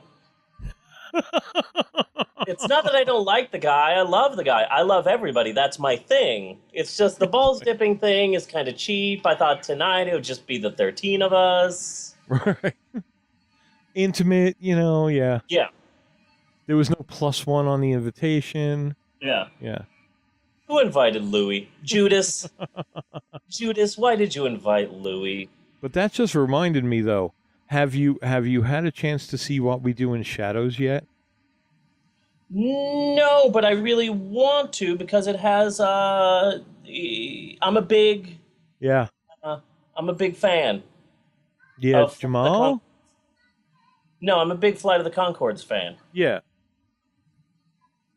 Yeah, and I think is his name Jamal? I think it's him that's in it. Jermaine. Jermaine, thank you. Jermaine. Yeah. Oh, and what a great job he did. Oh, what a great friggin' job he did. This, you need to see it. So I'm not really going to say anything more about it. Except for the end. The end was, no. Well, I do want to see it. I really do want to see it. It's but one of my well favorite things that the state did was a big, lengthy, and expensive musical number called Porcupine Racetrack. Porcupine Racetrack. It's a huge, elaborate, and very expensive musical number centered around a porcupine racetrack. And it's just, it's so wonderful that I have the entire number memorized. I could, at any second in time in my life, I can belt out the entire Porcupine Racetrack song. Yeah. Which is bizarre because it's really long. It's a really lengthy skit. But the fact that they're able to do this, said something about how special the state was. Eventually, the state left MTV, and they got a deal to do a TV show with CBS, but CBS wasn't sure if they were popular enough. So they did this bizarre deal with the state. They decided to give them a TV special, and if the TV special was successful, then they were going to air the state Saturday nights opposite Saturday Night Live. Ooh. And then and only then, if their TV special was a success, would they get a show. So they had a Halloween special in 1995 on CBS, and it absolutely bombed. But the state kind of knew that it was going to bomb, so how could it? Yeah. They turned it into this bizarre conceptual piece where the state had been doing Halloween specials every year since the 60s, and this was their last one. Yeah, okay. So they opened up with a big musical number where they sang, they promised us a series. If this last one goes well, we have a better chance of making snowballs in hell. And then the entire episode, they had interviews with famous comedians talking about their favorite moments of the state's various Halloween specials throughout the year. And ironically enough, one of those bits features Robin Williams talking about how the state meant so much to him and how he doesn't think he can go on without the state. And it ends with Robin Williams committing suicide in a jacuzzi. Ooh. Yeah. Ooh. It's a bit creepy now. Yeah. Oh, Maxwell, what happened? Did you hurt yourself? You jumped and then you hit yourself? Oh, I'm sorry, baby. Did you hit your head on that guitar? Do you want me to beat up the guitar for you? Yeah, you do? Okay, I'll beat up the guitar for you as soon as I'm done with the podcast, okay? I will avenge you. I will avenge you. That guitar will not exist after the beating, the walloping, the whooping I give it, Maxwell. By Grapthor's hammer. I will avenge you. So the state still likes to work together. They've done a bunch of stuff together. They did Viva Variety on the comedy station. Yeah. Comedy Central. They also did Reno 911. Uh-huh. Which I was obsessed with for a while. Well, I saw Ian Black's name in that a couple of times as I was going through IMDb. They also Comedy Central used to be on my television a lot, but I didn't really like any of it. It was just like noise. Yeah. They also did a bunch of movies together. In fact, if you like today's movie, there's another movie that these people, some of these people did together. Kind of a follow-up to Wet Hot American Summer. It's called The 10. Okay. And it stars Paul Rudd.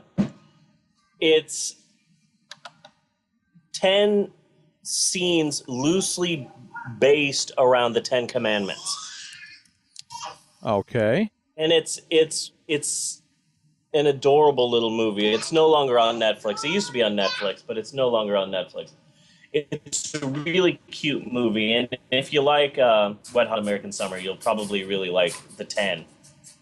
But again, this movie really is kind of a parody of camp movies, so I have a list. I have a list of 7 essential camp movies. Movies set in a camp. And I thought that we could go through this list. I think it's a pretty good list. Okay. But perhaps we should take a break before we do. Let us take a break. Let us take a break. I've been drinking a lot of coffee, so let us take a little break. Do you like comic books? Me too. Do you listen to podcasts? Are you still talking to me? Cool. I have one called The Comic Book Update. So? I do weekly reviews of story arcs, comic miniseries, ongoing titles, and more. I don't care. I know, right? So all you have to do is go to the website at comicbookupdate.com. Why would I do that? We post daily previews of new comic books every day. Ugh. Someone save me. And every weekend is Cosplay Sunday, with blog posts featuring cosplayers from around the world. Excuse me, miss, is this guy bothering you? Back off, buddy. She's with me. Yeah, I don't think so.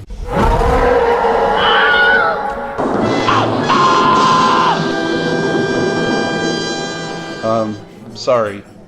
Nerd rage. Oh, yeah. So check out the Comic Book Update at comicbookupdate.com, as well as on iTunes, and stream it live on Stitcher. The Comic Book Update, the antidote for nerd rage. A picture you won't ever forget, because it touches the full spectrum of the bizarre, the forbidden, the twilight areas of a life destined to be spent in shadow and agony. The screen may never again relate to this subject matter.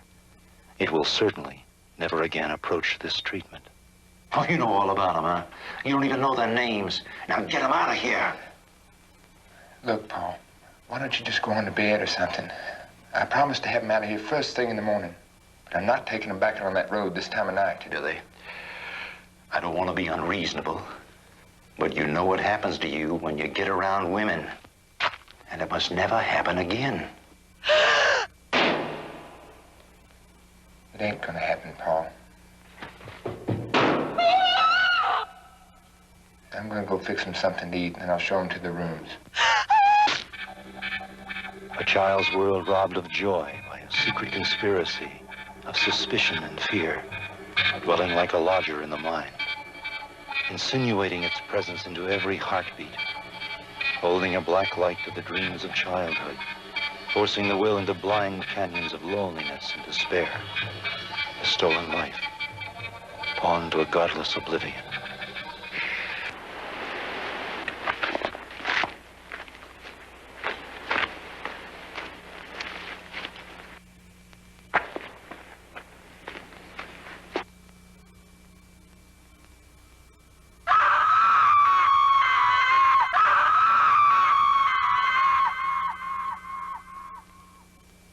the only ones left to mourn, the last witnesses to the execution, suspended in time by a puppeteer with blood on his hands. Little broken dolls that go on dancing after the music has stopped. 3. Back in our day, we rely on our minds, not search engines. Okay, you want to talk about Pope on Film? Okay, so, yeah, okay. Facebook, Pope on Film, and Twitter, of course, Pope on Film, at Pope on Film, or email us at pope@undeadcow.com. And really, if you're not sure how to listen, look, iTunes Store, just go there. Search Undead Cow. It's all one word, okay? Undead Cow. YouTube. It's the same shit I've been doing. YouTube.com. Of course, users. Undead Cow Films. Or find us on Stitcher. If you can. I mean, is that still a thing?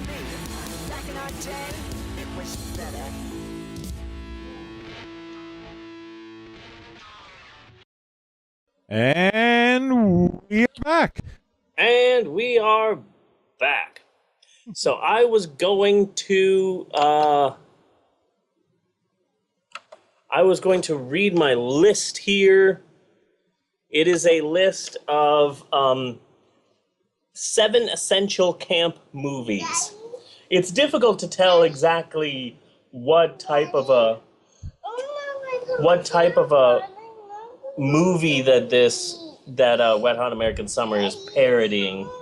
It seems to be a parody of just sort of coming of age films in general. I particularly like the Bad News Bears scene in the movie where they're going to have the baseball match against the evil Camp Tiger Claw. Yes, okay. Really liked that. And also just kind of 80s screwball comedy, summer camp movies. Specifically, there's one movie that I think that this is really parodying, that Wet Hot American Summer parodies, and it's a film called Gorp. Gorp. It came out in 1980, and it's set in a Jewish summer camp. Oh, okay. And it's rated R. There's a lot of sex and nudity in it, and this Wet Hot American Summer really does feel at times like it's just a modern Gorp.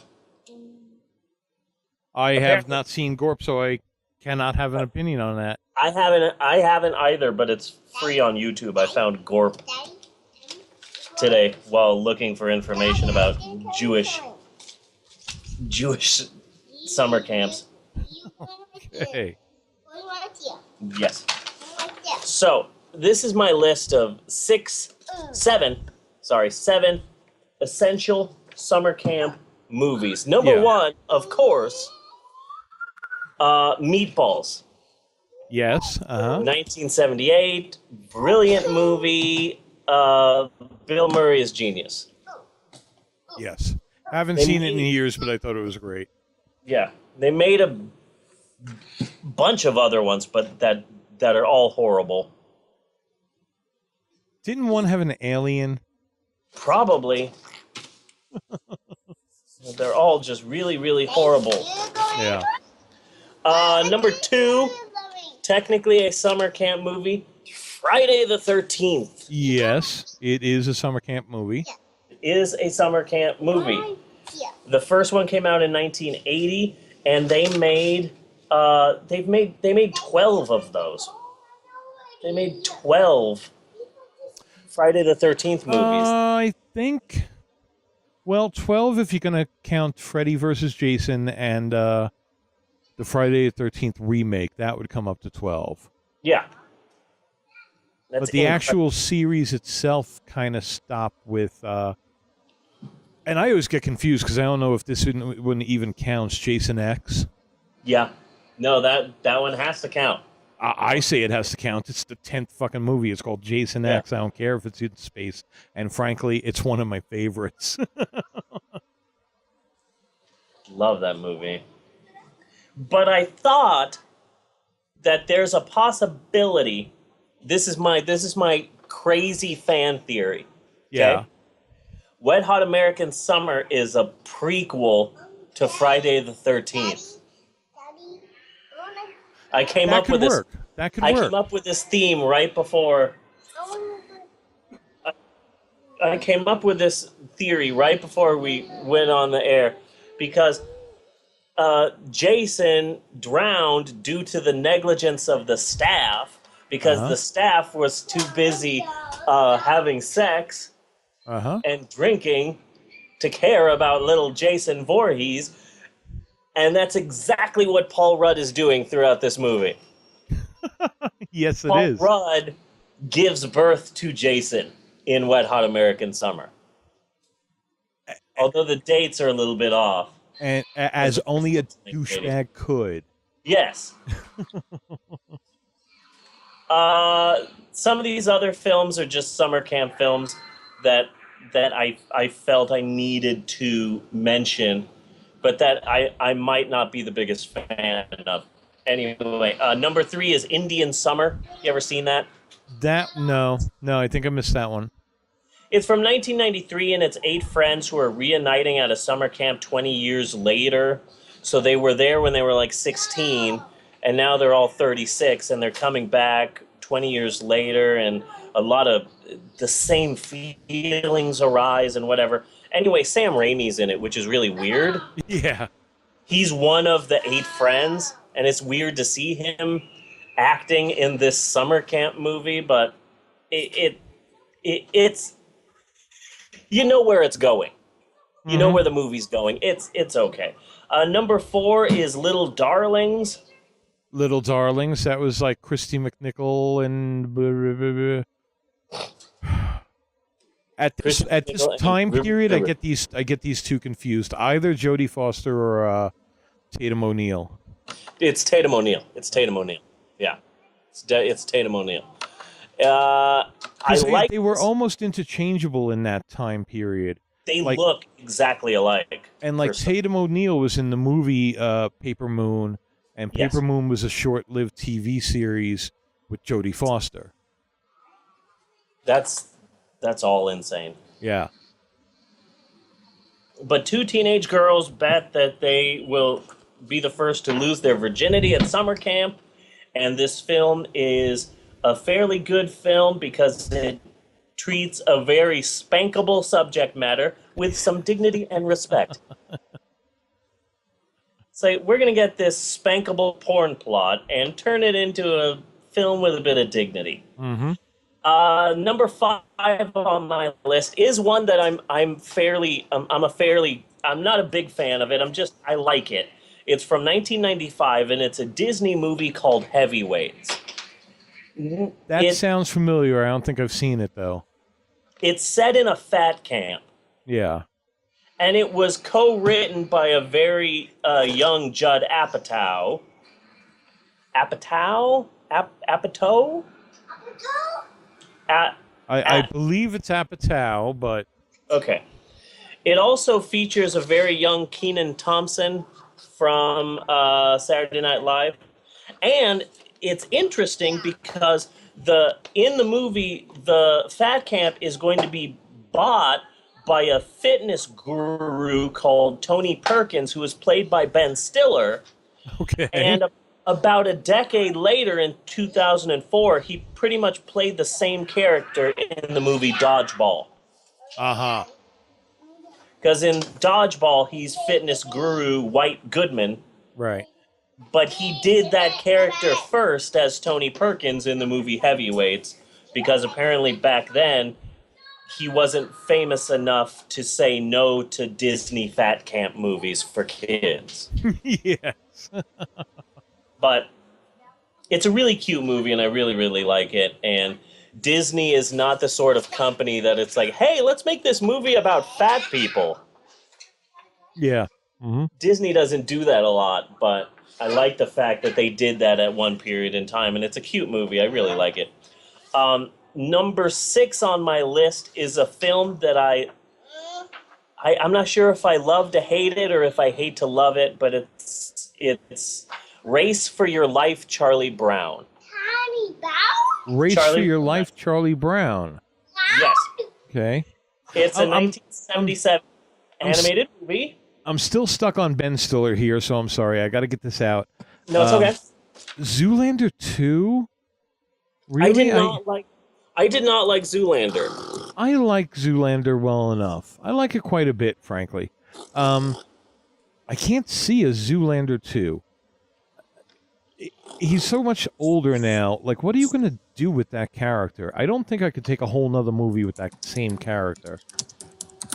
I'm kind of thinking that we do Zoolander 2 like the movie Charlie. And we start him off, and he has gotten some super drug, and he's really smart now. And then through the course of the movie, he starts degrading back into Zoolander. That might be worth a watch. That would be nice. I would watch that. Yeah. He identifies with a rat in a maze, you know. Yeah. Or actually, to kind of update it again, maybe it's his old Tamagotchi. Yeah, I love those things. Yeah, because they would have been just going out when the first movie came up, I think.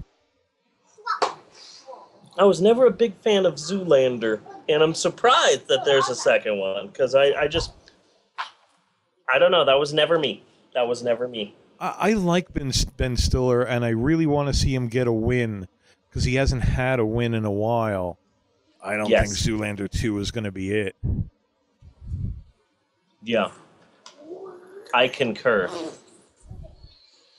I'm dying here. So number 6 is Race for Your Life, Charlie Brown. Animated movie, came out in 1977. Charlie Brown and his friends go to Camp Remote, and they end up participating in a river raft race. But like one of these days, I really want to do the movie because it's a really fucked up movie. So it's like basically, okay, we're gonna have a river raft race. Hey, you team of 3 kids, go off by yourself for a month. In the harsh river rapids, and we'll hope you don't die. It's really fucked up. It's a really messed up movie. Is it available anywhere? It's in YouTube in parts, so I want to do like a playlist. Okay. But I'm a big fan of how all the things that are messed up in this movie. The Baffle playlist was a ton of fucking fun. That was fun. So yeah, Charlie Brown, I could be down with that. I wanted to do Charlie Brown closer to when the movie comes out, because there's a new Charlie Brown movie coming out this year. Yeah? It was originally supposed to come out this summer, and now it's coming out in like October or November, but I really want to do Race for Your Life, Charlie Brown, because it's a really fucked up movie. Yeah. But I would do a playlist for that. That would be fun. Yeah, that would be awesome. That would be awesome. The number 7, the last movie on my list of camp movies, is probably the scariest movie on the list. Okay. Definitely scarier than Friday the 13th. It's a frightening movie, and it's called Jesus Camp. Yes. And it might very well be one of the scariest movies I've ever seen. I have seen Jesus Camp a couple of times. It's still in my queue. I thought we were going to do it one day. At least it came up in conversation once. Yeah. Yeah. So it's still sitting in my queue. It's still on there. I saw it with Bella, and it just enraged her. Yeah. Enraged her, especially since she's such a huge fan of Jesus? No, Harry Potter. Oh, same thing. So the scene, warlocks are enemies of God. She just went nuts over that. She hated. Oh, she's like screaming, shaking her fist. Mm-hmm. How can people think that? It's weird because she still is very much a religious person. Yeah. Isabella is. I don't fully understand that because she has a problem with religious people, but she still wants to go to church. And she asked us the other day, we were all having dinner and we were sitting there and we were talking, and she just out of nowhere just asked, "Are we a religious family?" And it's like, yes, we are a religious family. I have my own religion. So yes, we are a religious family. But wait a second, why don't we go to church? Bella, let's talk about this. We don't go to church because we don't fucking want to. If you want to, you can go ahead. We'll drop you off. And then I said, wait a second. No, we won't drop you off. Bella, if you want to go to church, I will go with you, just as long as you're okay with me live tweeting everything. Because that shit is gold. And, it's a lot safer to send a kid her age on the subway than it is to a church alone. Yes.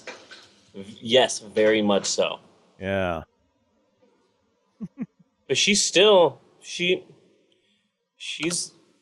a religious person, apparently. Yes. Oh, whatever floats her boat, I guess.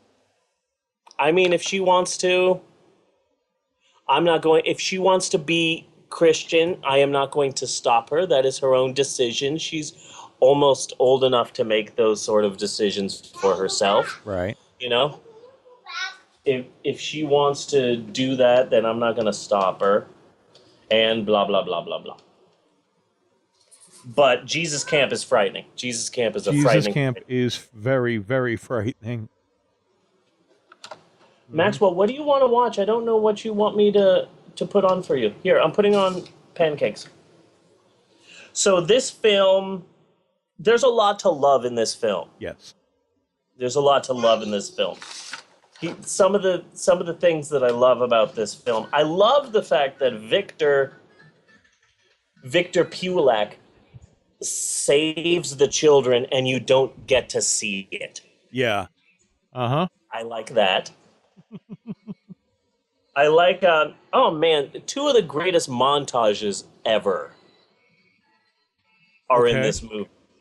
I love the montage of when they go to town. All right. And then it evolves into a train spotting drug den. That was pretty fucking awesome. That's pretty awesome. Yeah. And I kind of keep forgetting how we got there, but all of a sudden you're just like, they're all shooting up. This is pretty awesome. And then immediately after that, everything is fine. Yeah. Mm-hmm. Yeah. Love that. I love just the killing of children. I'm always a big fan of killing of children. Yeah. I always kind of find violence toward children pretty hysterical. Yeah. That's one of the reasons why I'm such a big fan of the Disney Pixar film The Incredibles, because that's a really wonderful animated movie. And one of the things that I think makes that movie so special is, Disney doesn't make a lot of movies where children are shot at with machine guns. Yeah. It's like, wow, Disney should make more movies where little children are shot at with machine guns. And they should do more of that. Yeah. And more kids playing with factory equipment. Yeah.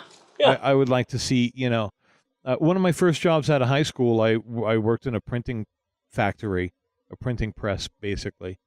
Yeah. I'd like to see a kid playing around with those things. Just see what they could do. Yeah. Nice. Yeah. Nice. I love the motorcycle chase in the movie. That is wonderful. Uh-huh. Where Neil is trying to catch Victor, and suddenly they find themselves confronted by a small bale of hay. Yes. Oh no. And he is such a perfect deer in the headlights during that whole thing. Yes, he is. It was just so fucking hysterical that there's the bale of hay, and he that's it. He's lost. He doesn't know what to do next. Yeah. I love the can of peas. I love not peas. Sorry, the can of mixed vegetables. Yes. Oh, and also there's a website, rustedwave.com. They sell shirts. They sell some really nice Wet Hot American Summer shirts. Yeah. Okay. Yeah, I really want to get some. There's one for Jewish Day School Radio 89.9 FM The Fox, where you can listen to Artie the Beekeeper Solomon during the school year. Really like that. And there's one of just the can of mixed vegetables, and it says "Just be honest with yourself." Really want that. There's also one that says "Wait for me, Abby Bernstein," and that one's a solid one too. They're expensive, but they're Wet Hot American Summer T-shirts, so it's absolutely worth it. Yeah. And that's great, man, because nobody would get that reference. That's pretty awesome. Nobody would get that. Especially... We should do it up as a meme. The one that says Jewish Day School Radio 89.9 FM The Fox. That one no one would get. Well, definitely not the can of mixed vegetables, though. Yeah. Yeah. If you haven't seen the movie, those two things do not go together at all. Yeah. We should do it as a meme and put it up on the site. On the Facebook pages. That'd be awesome. I'd be down with that. I love this movie so much. One thing that is interesting, and it definitely is something that you may catch on to if you don't know this, so the principal photography for the movie, it lasted 28 days, and they mentioned this on the DVD. There's a really good behind the scenes of the making of the movie. Yeah. It took them 28 days to make the movie, and they filmed it in Pennsylvania. Okay. In an actual camp called Camp Towanda. And they filmed it. It turned out to be, the month that they filmed it, turned out to be the wettest month in Pennsylvania history. Great. Yeah. One of the coldest, wettest days months in Pennsylvania history just happened to be the month that they decided to film the movie. So they just waited for the rain to stop, and then they would run out and film whatever they could. So throughout a lot of the movie, if you keep your eye out, a lot of the movie is you see a lot of mud on the floor, you see a lot of rain in the background. Yeah. In a lot of scenes indoors, you can see rain outside. That stops as soon as they go outside. Whenever there's an outside scene, you see a lot of people's breath. You can even see some of their, because it was also so cold, you can also see some of their breath in the indoor scenes. Like the first scene where you see Gene, the cook, and he's with his bottle of Dick Cream. You can see his breath just clearly, because it was a cold, wet time that they filmed this movie. So much so that you really have to feel for all of the people who had to swim. Yeah. Oh, God, yeah. Because it was freaking freezing and cold, and, kudos to Elizabeth Banks for wearing a bikini and swimming in 40-degree weather. Yeah. because that's... And the bikini itself. I'd like to thank her for that, too. Yes, very much so. But if that you little watch bit... the film, you can see a lot of that. You can see a lot of the rain and the just the horrible weather. Yeah. Just that little bit with the dick cream, man. You know, it was such a little thing that they would just spend like a minute or two on. But it was pretty consistently funny. Yeah. You know, it was like, what's he going to say now? You guys have a good winter. I'm going to go hump the fridge. Yeah.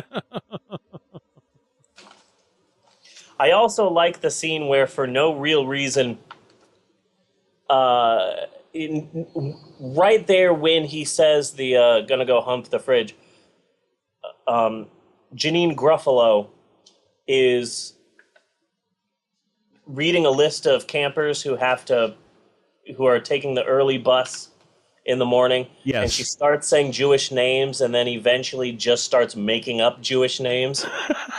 Saul Clipperstein. David Ben-Gurion. Really like that. There's a lot of nonsense in this film. And the opening scene with Paul Rudd making out with the hot chick in the ponytails, I forget her name. It's just it's so beautiful. I want to hit him. I want to hit him. Just tongues everywhere. Just he's trying to swallow her. Yeah. And then, of course, you need gum if you're going to be making out with someone. Mm-hmm. You need gum, apparently. Yes, you do. You know what else I like about this movie? I like the fact that it uses muted shades. Muted shades. Muted shades. That's also going to be the name of my romance novel. Muted Shades. Turn cartwheels across the floor. Sorry. Muted Shades. We're getting ready to tour. Yeah. So surprisingly, everybody is going to be back for the TV show, which is going to be the first year, the first day of camp, as opposed to the last day of camp, and that's going to be absolutely amazing because they're all so much older. Yeah, they're all so ridiculously older. But that's one of the great things about this movie is that it allows for it. Yeah. The movie Wet Hot American Summer is a parody of those types of movies where it's like, okay, well, these people are too old to be playing these parts. Mm-hmm. Because you see so many movies where it's like, oh, yes, I love it when 30-year-olds play high school characters. That's wonderful. Like the original Beverly Hills 90210, like Luke Perry seemed to be balding throughout that frickin' show for shit's sake. Yeah, but when you actually do see something like that and they do cast it like age appropriate or something, and like there's a young couple, they're in love and they start making out, it's just kind of like, ew. Yeah. Yeah. Okay, no. Aren't you supposed to be studying? Yeah. So now that there's a prequel to Wet Hot American Summer coming out, when they made the movie Wet Hot American Summer, everybody was 10 to 20 years too old to be playing their parts. But now, 15 years or so after this movie was made, all of these much older people are now going to be playing younger versions of those same roles. So now they'll be 20 to 30 years too old playing younger characters. It's all madness, but I'm really excited because everybody is back, and there's a bunch of various famous people who are also going to be on the show. Yeah. Additions? Yes. Okay. Including Chris Pine, the new Captain Kirk. Okay. From the reboots, he's going to be in it. John Hamm is going to be in it. Okay. Big fan of his. Jason Schwartzman. I love Jason Schwartzman. Don't know him. He starred in Rushmore and has since then been in pretty much every Wes Anderson movie. He was also the bad guy in I haven't Scott done Pilgrim versus too the many. World. I haven't done too many Wes Anderson movies. I've done Magnolia. Can't think of one else. That was though. not him. That was not him. No. No, Magnolia wasn't him. So Sorry. I'm getting him mixed up with the other Anderson. Yeah. P.T. Paul Thomas Anderson. Okay. That's what you're thinking of. Okay. Then no, I have no fucking clue whatsoever. That's a damn shame. I love Wes Anderson. Love Wes Anderson's movies. Lake Bell is going to be in the TV show, and I have grown a crush on Lake Bell. Yeah. She is an actress. She's on the show Children's Hospital, which is on Adult Swim. Yeah. And she also wrote, produced, directed, and starred in her own movie called In a World, which is set in the world of commercial. Yes. Like voiceover people. I've been meaning to watch that. I just haven't gotten around to it, because it's a... Yeah. Because it looks maybe a little too independent sometimes, but yeah, I remember seeing the trailer for it and thinking like, this sounds interesting. Yeah.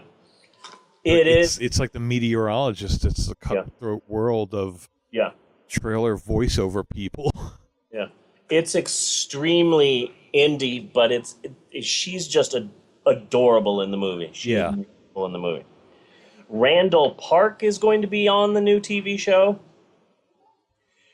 He is the dad from Fresh Off the Boat. No, don't got that one. Did you see The Office at all? The TV show The Like Office? 1 or 2 episodes. I didn't really get into then you it. probably won't know him either. He was Asian Jim. Asian Jim. I'm getting old, people. I'm getting old. That's all there is to it. Yeah. Can't keep up with you kids these days. Okay. Well, Kristen Wiig is also going to be in it. Okay. And I'm excited about Kristen Wiig because Kristen Wiig is going to be a counselor in Camp Tiger Claw. Ooh, the evil Camp Tiger Claw. I would be interested to see what they do with this. Well, there's it's coming out soon. They've released a number of pictures. Yeah. And there's some great pictures of Paul Rudd and everybody. There's a specific picture of Janine Gruffalo holding the can of mixed vegetables. And that got me really excited because it's like, oh, I know all these famous people are going to be in it, but what? The can of mixed vegetables is going to be in it? That's what did it for me. I'm like, yes, mixed vegetables. Because that's my favorite character. Yeah. And with time passing, they could do the characters can be completely different. Yeah. I mean, they don't have to be the same characters, Paul Rudd could be very straight and narrow after his stint in prison, Oh, no. This will be the first day of camp, so this will be a prequel to the movie. Ooh. That sounds like a fucked up idea. Yeah. So this is actually a prequel. I'm going to have to just trust them on that one. So these people are much older and playing slightly younger versions of themselves.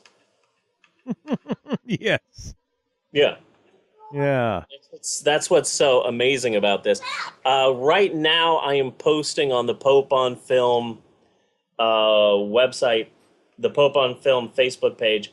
I'm posting a link for an article featuring pictures from the show. Cool. Yeah. Hold on a second. There you go, Maxwell. Maxwell climbed up somewhere very, very high. Okay. I had to save him. Did he have a towel wrapped around his neck? No. Okay. Not that. It wasn't that sort of a thing. Well, I was thinking superhero. Oh, okay. I Yeah. thought you were talking about Suicide attempt? It did cross my mind. Yeah. Okay. Okay, so I'm posting a link right now of an article featuring a bunch of pictures of from the set of the new show. Yeah. Yeah. Cool. Very cool. Everyone looks so much older except for the girl, the love interest. She looks exactly the same. Yeah.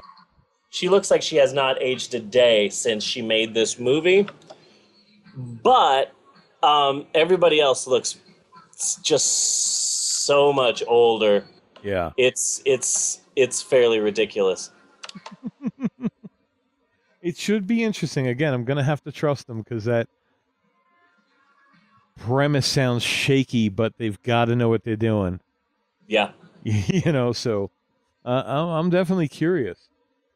The only thing that saddens me about the TV show is that all of the young children are now so old that they can't play the young children that they were. I mean, you won't be seeing the nerdy camper or the Robin Williams camper. Yeah. Or Alexa. Well, that I could live they're all like with, 40 now. Especially if this is something that like runs season after season. Yeah, I could live with changing out the kids every season. Yeah. Yeah. I'm just gonna miss them. I'm gonna miss the Cure girl. Yeah. And the Renaissance boy. Very sad. I'm gonna miss them. Yeah. I love Wet Hot American Summer. It's one of my favorite movies. Mm-hmm. Period. I have watched that movie, I'd say like a good 50 times. I love this movie. I've seen I've seen it with audio commentary. I've seen it with groups of people. I've seen it. I have good chunks of this movie memorized because I find it to be wonderful and beautiful and brilliant and silly and stupid and completely pointless and wonderful.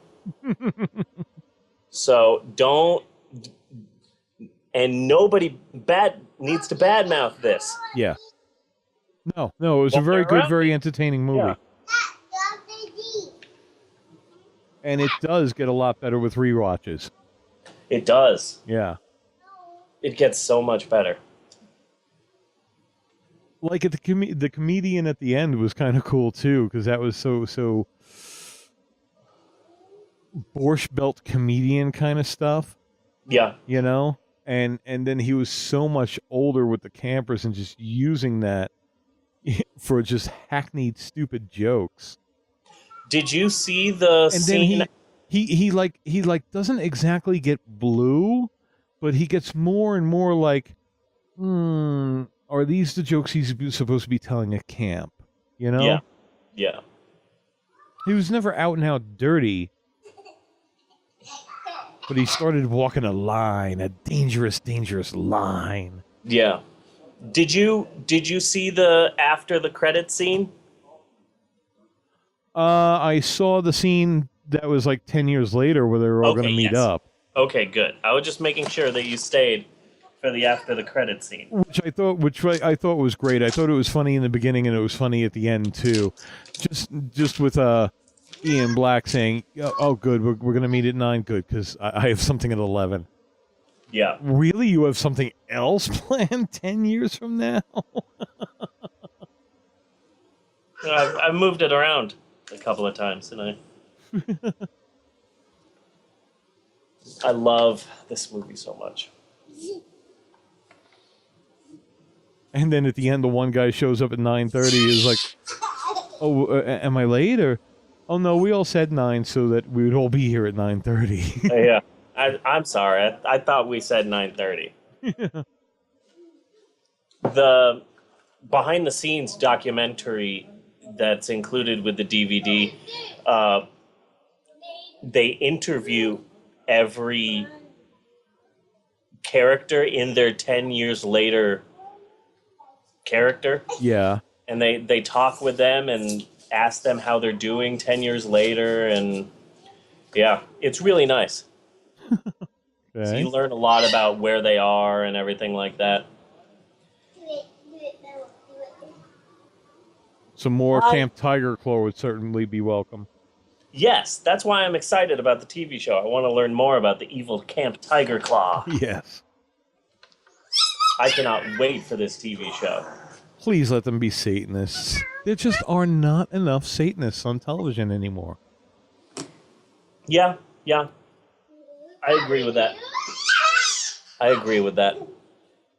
We haven't seen a good Satanist group since the fraternity in Animal House. I was going to say, since the Teletubbies. That was probably the last one that I've seen. Yeah, no, I'm strictly talking fictional Satanists. Oh, fictional Satanists. Yeah. So. This next song is by a group called Fictional Satanists, and it's called Muted Shades. Muted shades fall across my brain. Muted shades. Muted shades. Oh, I thought we were going to start harmonizing there. Shades that are muted. So next week, do you want to do Race for Your Life, Charlie Brown? I can come up with a really good playlist. Let's do that. Cool. That'll be good because there's a lot of nonsense with this film. Like I really want to talk about the logistics of this. Like, what type of camp would allow this to happen? And I do suggest, though, that if we're going to do a playlist for episodes like that, we forego homework. Okay. Because there's going to be enough stuff in the playlist. Just like the last playlist, there was so much just amazing other stuff that you put in that's enough to talk about for homework. Yeah. The playlist will be the homework. Yes. Yes. I'm down with that. Yes. Cool. And I'll throw in a few bobs in there. Cool. Thank you. I appreciate it. No problem. So with that, I'm thinking it's probably time to get on with our first drawing. Yes. Our drawing. Our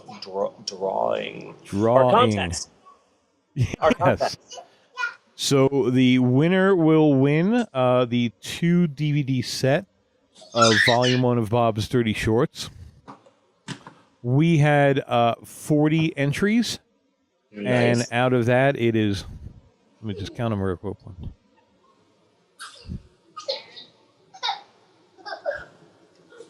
10 actual contestants. Because you would get an entry for anything you did if you liked a Pope on Film